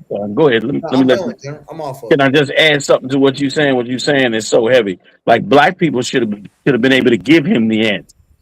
We should have been saying what we want you to do, to never let nothing like to commit to us that you never will allow somebody to do that on some show that you're operating over, that you will never take the modern day lynching of George Floyd like it was nothing. You understand? Like it was a light thing. That should have been said to him. And also too, somebody mentioned Richard Pryor, and that's a noble mention of Richard Pryor. But Richard Pryor was brought in to tear down the morals of black people. Like Richard Pryor, he was an amazing comedian. I'm not taking nothing away from his comedic ability, but Richard Pryor was one of the main tools that Esau used to destroy our morals. And the reason he wanted to destroy our morals, to get us involved in drugs and porn. Black people were some innocent people, man. And we were very innocent in the 60s and 70s. For those that was on the tip of those times, they would know what I'm talking about. Even Richard Nixon, as racist as he is, they just revealed one of his tapes recently where he said, I like black people. They're so nice and morally nice, and they're such decent people, and they this and they that, but they just can't run anything. We can't have them running things. Some of you might have seen the tape already. Yeah. Where, he knew that we was capable, but they knew also that if you let us run those things, we'd be running the whole damn country. You know what I mean? And so what they did was they brought in, and it's always the so-called small hats. They brought them in. They brought in Richard Pryor, and they were pushing and fighting the same way they were trying to push porno into the white areas, but they didn't want to push it in the black areas because they didn't want black people wanting these white girls in Playboy magazine and Hustler magazine. So they pushed that to white people. But to further demoralize the morals of black people, they brought in Richard Pryor and these sketchy jokes and sketchy talks and all of this that was so R-rated. And slowly but surely they chipped away at getting it into the ether. And once they got it in, by the time the 80s came, that's when they brought in the rap about murdering and killing and drugs and prostituting our women. But they started with people like Richard Pryor. When you go back and look at the history, it was just a walk-in of demoralization of us. Once again, you know what I'm saying? We don't have none of our own radio stations anymore. So some big record company can come around now and give us Sexy Red talking about having sex on her monthly and all kind of nasty, disgusting shit. And then you see a whole bunch of pictures of her half naked and everything else. They setting the standard and the flow of and the trend of how our women act in their everyday life. Like we got to take back our own scenario. You know what I'm saying? Like they put a presidential candidate up that talked about us killing our own babies. Like it was a good thing for us to do. You know what I mean? To go to Oprah Winfrey did it too. Remember Oprah Winfrey got up there and said to celebrate abortion. Yeah. What that rotten piece of garbage said. He said we should say, can you find that from Mashak by any chance? Mashak still with us? Yeah, can say. If you can pull that one up out, because he got up there and said we should celebrate abortion. Like what a Trojan horse, like you brought out earlier, into the black community. You're gonna do so. You're gonna push something like that on us and make it like it's a good thing. Well, they did the same thing with Richard Pryor and used comedy like they do in a lot of things to get us to accept it. And sure enough, Richard Pryor was so goddamn funny, you couldn't even resist the damn thing because of the jokes he was making was so damn good. You know what I'm saying? And they paid him handsomely for being able to break into the black community, man. So it's sad. It's sad to find out that so many people whom we loved and thought was great were really being used to, destroy us, really being used to wipe us the hell out, really being used to destroy our morals. Because you need to destroy morals of a people if you're going to attack and destroy them. Because if you don't do that, then when you come to do something evil to them, they're going to see how immoral it is and they're going to rebel. So you got to make it like they are immoral so that when you do these things, it looks like it's necessary to stop crime. It's necessary in the war on drugs. It's necessary, blah, blah, blah, when really you demoralizing us so that you can destroy us, man. You know what I'm saying? So it's evil as hell in this world. And thanks be to the Lord, this is not the last world that we are going to be in. This world going to get wiped out, and the new world is coming, which is going to be ruled by Christ. Michelle, tell me if you got it. No go? It lost. I think they don't. It goes back a little ways, and I think they sanitized the web with it anyway. Yeah, I think they took So it why off. though? Cancer. General, if I could, I just wanted to this last video here just to give a little insight into more insight into this mind of Kevin Hart that I think people don't most people may not really know. This is him on his private jet. Now he always talk about his team. He have this group of fellas who he grew up with in Philly. He kind of take them along, so he says. And this guy is his, I guess, his personal trainer, because the brother is into athletics and physiotherapy, and he's, into that whole physical aspect. And him and this guy get into a full-out verbal fight on the plane and a damn near physical fight. And listen to what Kevin Hart said to him. Me and my guy Eric, you don't take shots. So me and Eric will take shots. I don't give a fuck. Shut up, bitch. You're gonna lose. I guarantee you that. Buzz. Do you think you're rich? I'm not rich. Do you think you're wealthy? Everything stops today. You can live ever? Nigga, I work every day. I said if everything stops. Stop! If everything stops today, good. Fuck me, fuck everything else. I've had money before you and gonna have Fuck money me, after you. fuck everything. If everything stops today, can you survive? Yes. You're a liar. What the fuck are you talking Boss, about? do you have a home? I make more money on training. Do than you I have do a on- home? What are you talking about? Do you have a home? Tell me. Do you have a home? You are dumb. Just say Because yes or the no. fact that you're trying to tell me that I can't survive makes Ronald you Boss dumb Everline. as fuck. Ronald, do you have a home? That's dumb as fuck. Do you have a home? I've been making money way. In general, Kevin Hart is belittling him, and nobody. Like what a rotten motherfucker to be a wealthy man. And Yeah. listen, in front of two women. Yep. And one of them is, I think, the brother's wife. Like you humiliate him in front of his wife. You is a rotten piece of shit. Yep. Excuse my French. Like you're gonna do that to a poor man that works for you, or a poor man that grew up with you. You're gonna do like what the fuck did he do to deserve you to just humiliate him in front of his woman? Like that's what I'm saying, man. These rotten motherfuckers out. Eventually, man, the Lord gonna do away with these fools. And I ain't gonna feel no kind of way about it. Like, Let me play a little more. that is the most horrible thing in the world. Like, and I'm gonna get past you right now. And here's the thing: this rotten motherfucker don't even feel. Salaki, I'm messing up the whole tape of the show. Nah, Salaki. I'm gonna get out of here after this, You goddamn. need to hear it. hell. Here's the thing: this rotten bastard don't even feel like taking care of black people, let alone somebody he know is his responsibility. Yep. And when he want to check the cat, he don't check him about what's really bothering him. He go and humiliate him for not having the wealth that Kevin Hart got by whoring himself out. Right. Like, man, and of course the world would love this fool rap Kevin Hart. Yeah. This right here is a bankrupt, is a morally bankrupt human being. So like I yield. General, let me just go ahead. Go ahead, Cap. I just want to make a point if I could, Cap. Please. Like, okay, now remember the roast. Okay, he's allowing the other man to insult him. But now in a card game, when the man is beating him in the card game and just talking, he won't allow that. Yeah. He will chastise him about his welfare, his living situation on a private jet. Of course, that he owns. Like that's the point I'm talking about. Like he's willing to go at him, but not go at the man. Yeah. Go at Esau. Right. Yes. He don't have that. You know why? Because it shows who he really loves. You're supposed to be a yes man or a con man. That's what you're supposed to be. You're supposed to be you're supposed to be a servant to me, not a brother. Like that is what the hell you got going on with these black celebrities, man.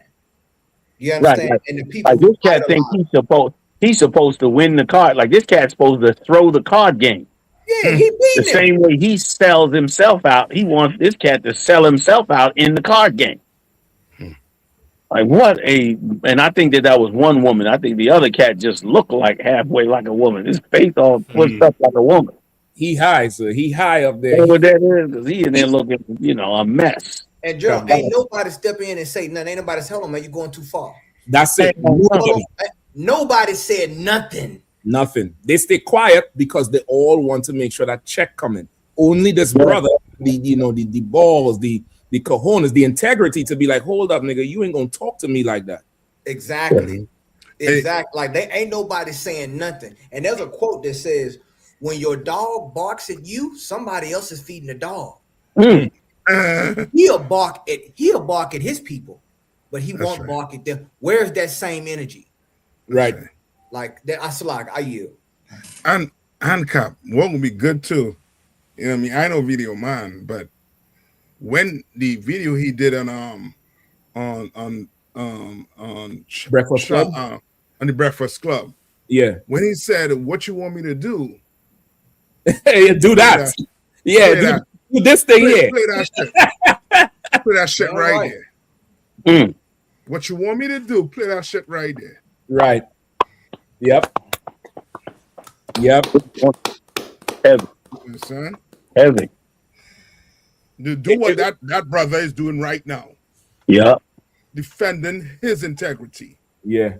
Because you trying to throw money on him. Like they made him cower down on set for money. This brother here ain't cowering down for money. No. He had the money.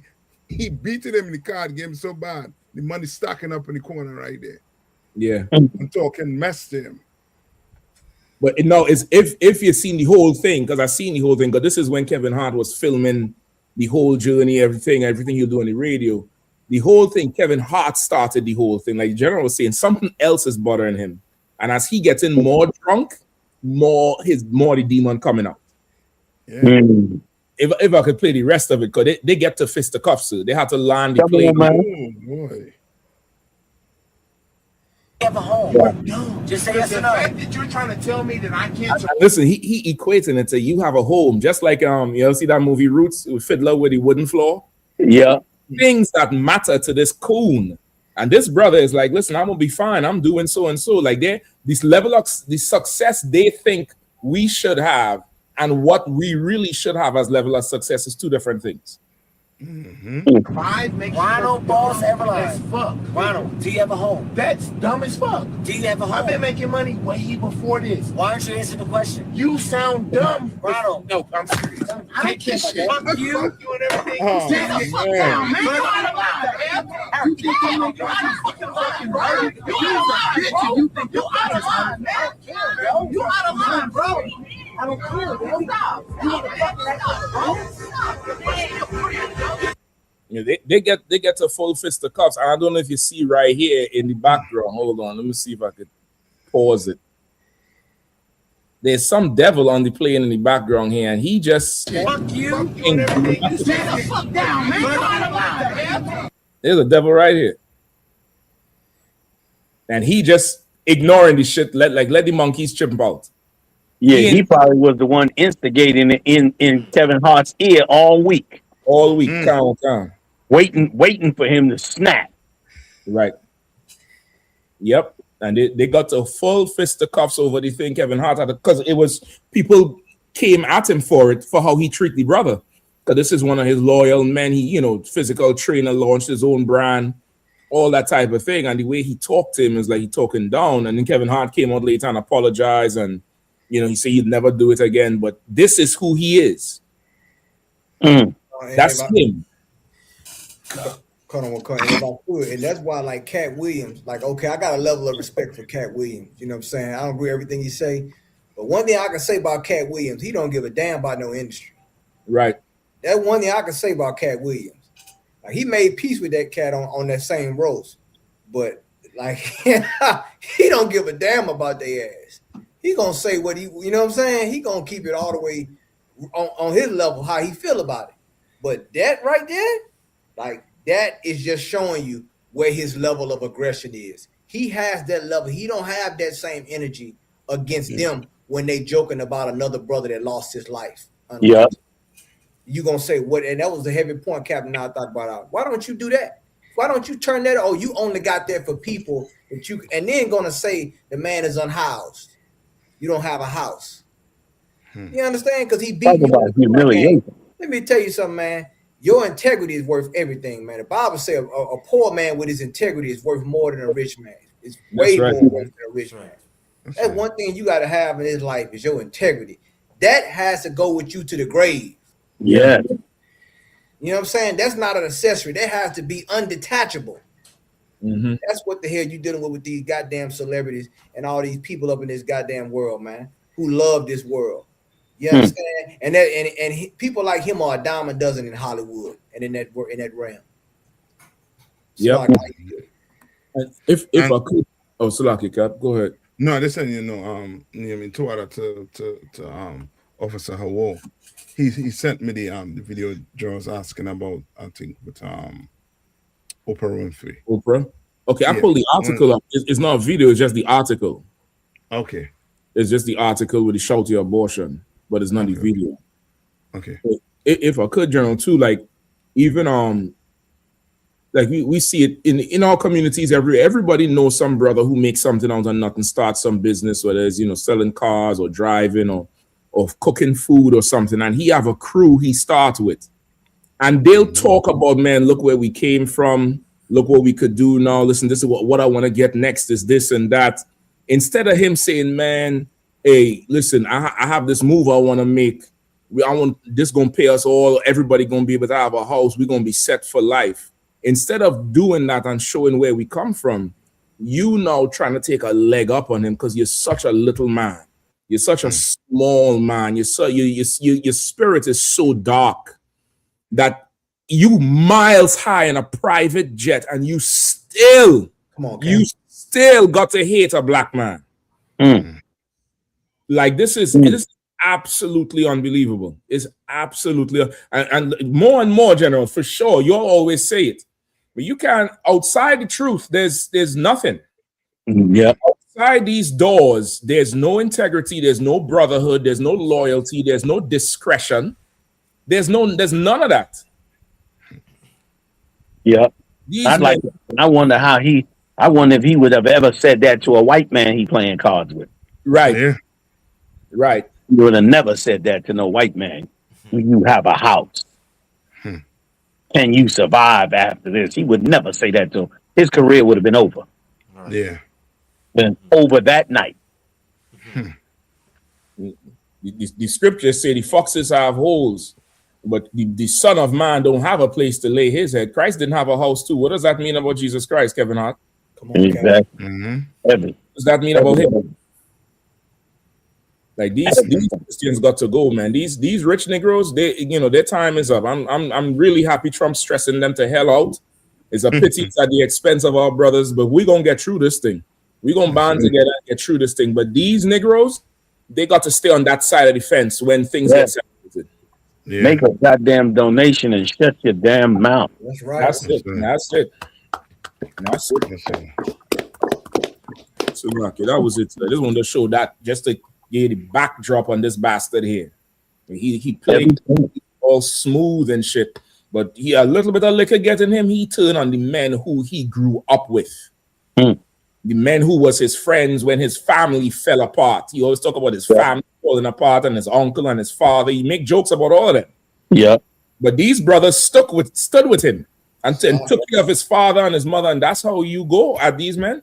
That's right. They say you're angry with them. The brotherhood's supposed to make you benefit of the doubt or carry the grief, the gripe in a different way. Right. This one here, man. Deshaun 1144 says something good. Says somebody needs to tell Kevin to be careful how he treats people on your way up, because you may meet them again on your way down. That's very commonly known. That's right. Gravity. You acting like that, you know what I mean? Because you can, especially when you getting your money from your slave master. You know what I'm saying? That's why the Lord said, "Go now to thy lovers." That's right. See what they shall say. Lord said, "Thy lovers shall turn on you." You know what I'm saying? Like your lovers gonna turn on you, man. Yeah. Like we have, we got such lack of love for ourselves, and we only get that love through your house shot. Like such a great king to give us the tools that we need to bring our brotherhood together so strong that we help ourselves so well that the Lord take it up and become an enemy to our enemy and a friend to our friend, and deliver the 12 tribes of Israel to the kingdom of heaven promised by our forefathers, man. You know what I mean? Yeah. Sound like Muhammad wanted to hear about Adrian Bronner. Y'all want to go another one? I'm with it. I definitely want to talk about this. If you're up for it, if not, so we could do it next week. I'm already done embarrassed myself cursing these people out. I'm out to just hang around a little longer. Don't hurt. So I'm all the way on that shit. Yeah, you know the algorithm. The algorithm. Yeah. We could hold it for next week, sir. But no, we might as well. You know what I mean? Since the brother asked, you know. Can't say. Muhammad 5672 asked. So. So I definitely want to touch on it a little bit because the Adrian Broner, he this week or last week or something, he making appearances on podcasts for a while. He did one last year with Cameron and Mace on their show, and he's on this latest podcast with this young girl who, she's a streamer, but really she, semi-OnlyFans type shit because of advertising with the clothes and how she dressing and doing all those things. But he's there, I guess, as a guest on whatever show they're there, and she gets up to walk past him, and he reaches out and touches her butt cheek, with really no kind of control or anything. You know what I mean? And this guy here, like I looked at this thing. So if I could, I looked at this thing real. I'm like, okay, he's definitely out of control. No self-control. But this here is what the men of the land do. This here is what, like how in Leviticus 18, it say all these things the men of the land do. The land is defiled. Like Trump said, grab them by the PUSSY. Remember that? Yeah. He said, grab them by the PSSY. Weinstein had the casting couch. Epstein had the island. Diddy had the freak offs. Like this is much more normal in America than you think.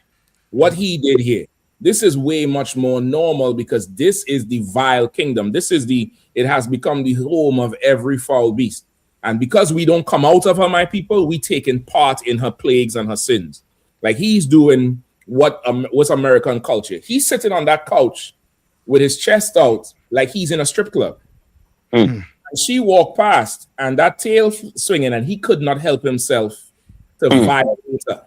He couldn't help himself because he too has been violated. This is a absolutely broken man right here. Because when he was young, somebody would tell him take his shirt off. He'd walk past, somebody would grope him as he walked past. Somebody would out of pocket stuff to him. So he don't have a sense of boundary. No boundary was ever made for him. So he don't have no sense of it now. And as a grown man, he can't even check himself, even when he's checked himself. Even when somebody is checking him, he can't even do it because this is not his first time being out of pocket with a sister, sir. It's not. Oh, I didn't know that. I'm gonna show you. I'm gonna show you this. There's a time before that we know about, but I don't even know if that's the first time. But this here is an interview he had with on Cameron and May's show, and he could not. Who is this cat? Is he a boxer? What is he? He's an ex-boxer. Yeah. Oh, okay.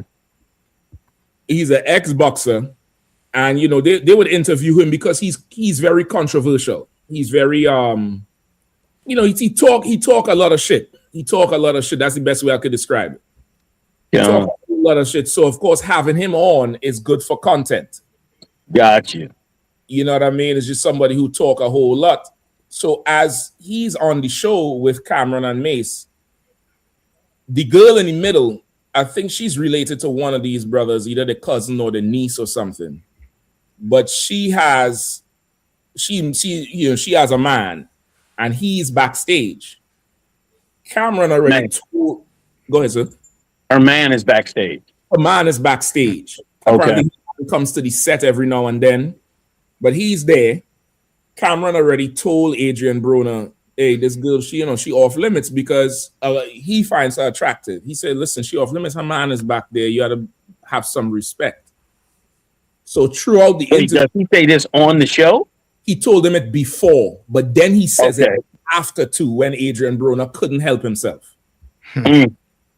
So let me play. Let me see if I can find that part. You look dead on her. Hey, the welterweight division. If you're gonna say Coco Jones, yes, then I've been told that a lot. Yeah, Coco Jones. You look. Hey, baby. Man, hey, you look like that singer, and you know who I'm talking about. I'm pretty sure you heard it before. If you're gonna say Coco Jones, yes, then I've been told that a lot. Yeah, Coco Jones. You look dead on her. Hey, the welterweight division. So that there is he making remarks about the sister and her beauty. So Cameron trying to save the interview. So he said, yo, the welterweight division trying to move on. And this part don't look like he got it all together. He drunk on the show for sure. Oh, okay. He fully drunk. But also, as you saying, he ain't all the way there. He depressed and they touted him as the next Mayweather. So, his head is swollen off of that thing. He ain't dealing with the failure in the ring too well. He was broken before that. And his deviancy shows it. You could tell he got some issues. He definitely has some issues. So, and I wouldn't doubt the boxing was part of the therapy to deal with being violated. Yeah. Or to man him up. To toughen up, boy.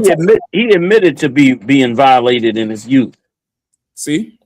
I'm asking you. No, I don't know. I've never heard him say it. Okay, but you assuming based on his behavior. Based on his behavior, there's something definitely he done had to deal with. And because of that, because he wasn't safe, nobody's safe. What do you think about it right now? What you waste that? There he is again, talking to the girl, talking to the girl.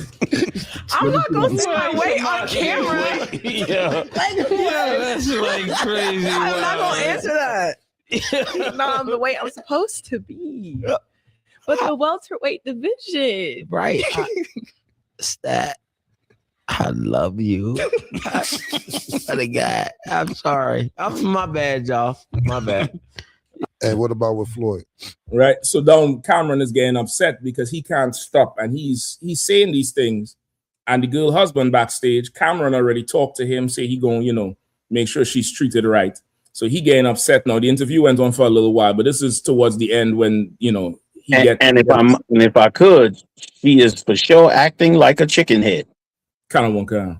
She's sure acting like she ain't repelling these advances. She surely ain't acting like she's offended by him. You know what I'm saying? Like laughing and stroking your hair while some pervert is talking about you in a sexual way is probably not the best way to respond. Kind of. No, people for sure were saying that part too about her, like her response. It didn't seem like she was, pushing back enough. Right. It could be her age because she's a young girl. Like they're all around the same age, but it could be because she's young. I don't know. But I definitely agree. If she have any kind of couth about her, she would just, So this now he fully crossed the line here, and Cameron had enough of him. Okay, I'll. That, Nick. I'm all right. Yeah. All right. Sorry about that. And I ain't trying to come at you, but that's my sister too. So yeah. All right, yo. I'm sorry. Okay, I'll bring Arabia back in. Hey, because we said Mama Cincinnati Bengal fan too. So you got it first. I like the way he handled that. That was pretty well handled. He definitely stepped to him, but he gonna step to him some more. So that was a real polite way of telling him, stop the bullshit. I can't talk. I mean, all right, you told me to stop. My bad, bro. You're amazing. All right, hey, we gonna have to ask you to go, my nigga. I have to ask you to go, man. I'm gonna pay you for your time, for being here. I appreciate you. But I love you, my nigga. I'm not doing it again. Yeah, no. I can't. I asked you the first time. I don't have no problems with you. But I'm gonna pay you for your time. But you can't violate, bro. I told you that. I'm not, though. I'm not. Nah, I told you niggas boyfriends in here. You know when my Oh, brother shit, know that. my bad, bro. My bad. Nah. But I appreciate your time. It's me.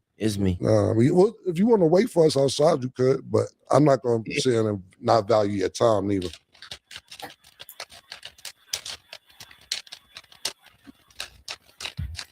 That's why I love you, Cam. You a good nigga, man. Appreciate you, bro. Thank you. You want to wait for me? Good, but I appreciate it, bro. You gotta step out. Thank you, man. I gotta wait on you. Yeah, no problem.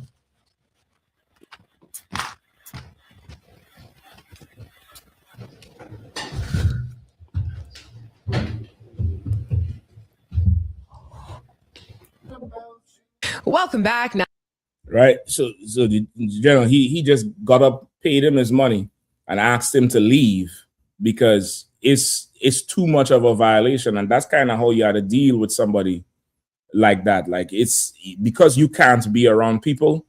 I had to give you a lollipop and tell you, go on the swing outside. I had to give you some candy and tell you go over here and go over there, because you can't be controlled. You're not listening, and you can't control yourself. So now you can't be around the people. You can't be around people. And Cameron used the word violate. You can't violate like that, because in the industry they already know how he is. So that's why they had to have a talk with him. Remember, it's just like in the Hebrew Israelite world. We'll know what's going on with Peggy, man. We'll know what's going on with GMS. We'll hear. So if they're around, you kind of know, okay, this was what he's prone to do. They know what he's prone to do. And Cameron had to step in there to now defend this girl.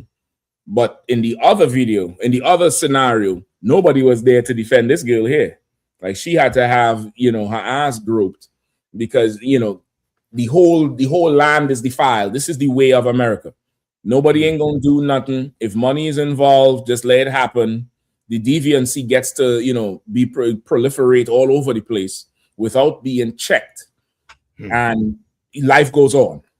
That's it. Life goes on. But this brother here is absolutely broken. He's for sure been violated before.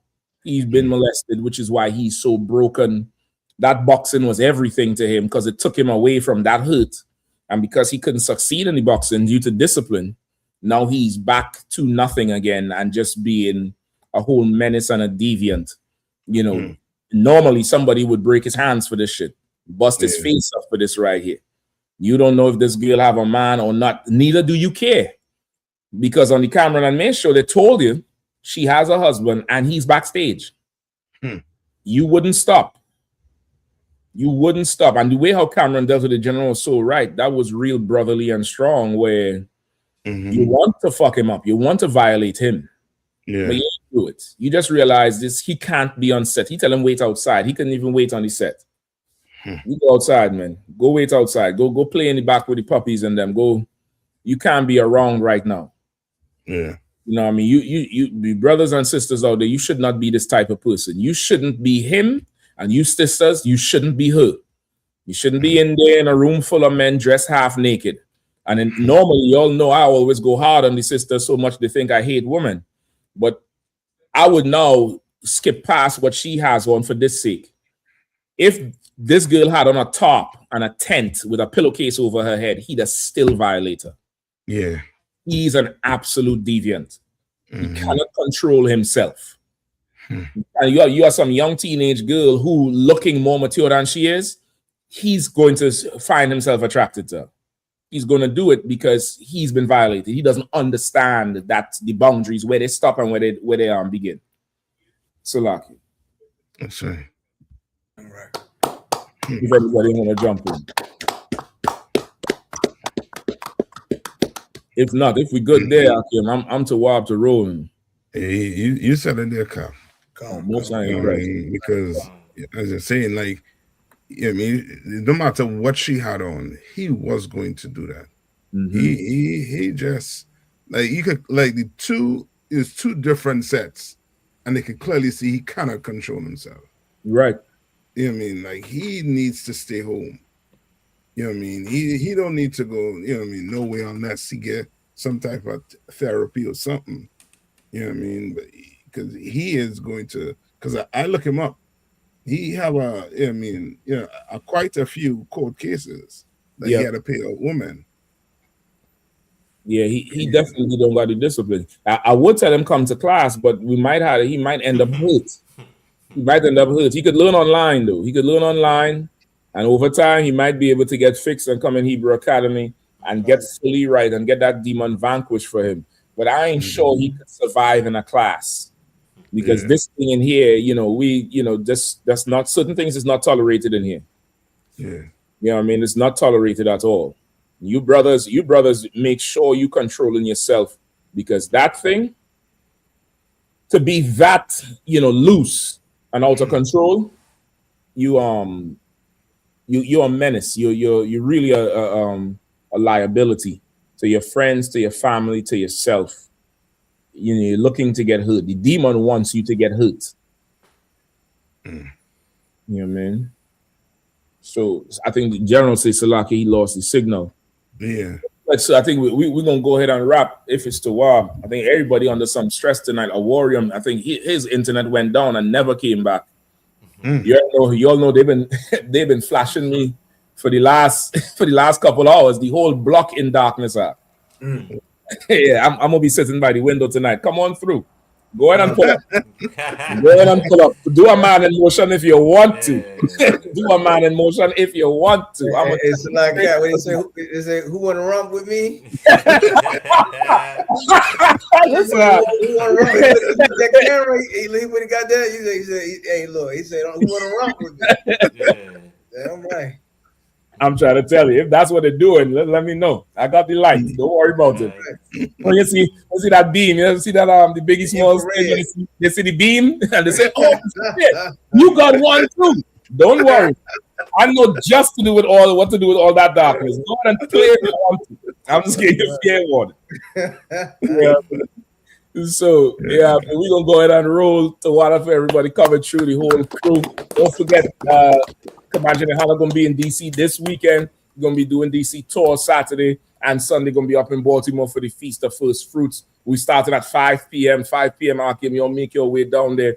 General gonna be rocking it out. Also this Friday, General Mahaiman gonna be in DC doing a special edition scripture breakdown class Friday night 7 p.m. right here in DC. Or come on through, man. We're gonna have a ball. We're gonna make the weekend, insane.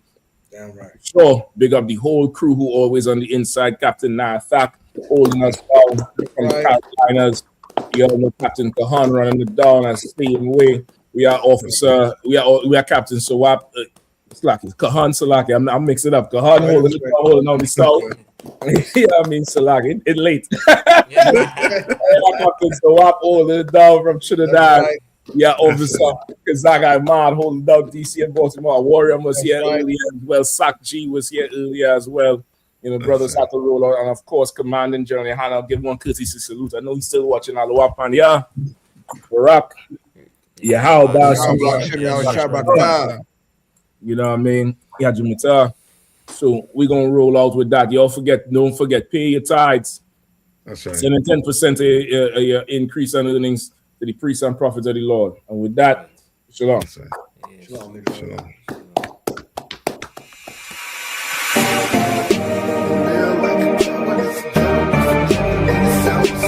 I'd rather die like a man than live like a coward. There's a ghetto up in heaven and it's ours. Black power, 144,000. I'm just trying to make 144,000. 144,000. I'm just trying to make 144,000. One body, one faith, one Lord. Feel like I can take over the world with one sword.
done made me crazy. The world done turned crazy. You dealing with the men of war. We at war. I sided with the Lord of course. On one accord. We ain't never stopping now. You running now. All my niggas go to ground. We go to ground. You dealing with the men of war. We at war. They know I about that sided shit. with the Lord of course. On one accord. We ain't never stopping now. You running now. All my niggas go to ground. 144, we go nigga. to ground. You see me riding with them people I be sliding with. We take the truth, ain't no denying it. It's this fire I spit, I got that line script. I put that pressure on them, about to put extra on them. This how the Lord is doing you. Boy, I tried to warn you. We go to ground, I owe you time, yeah. You wanna blaze, we in them last days. They tried to keep my niggas locked up in them cages, yeah. I'm in pages, yeah. In them scriptures, yeah. I'm gon' flip it, yeah. I got that shit rockin'. I got that bulletproof hearted spirit, yeah. Retarded with this Glock, I'm gon'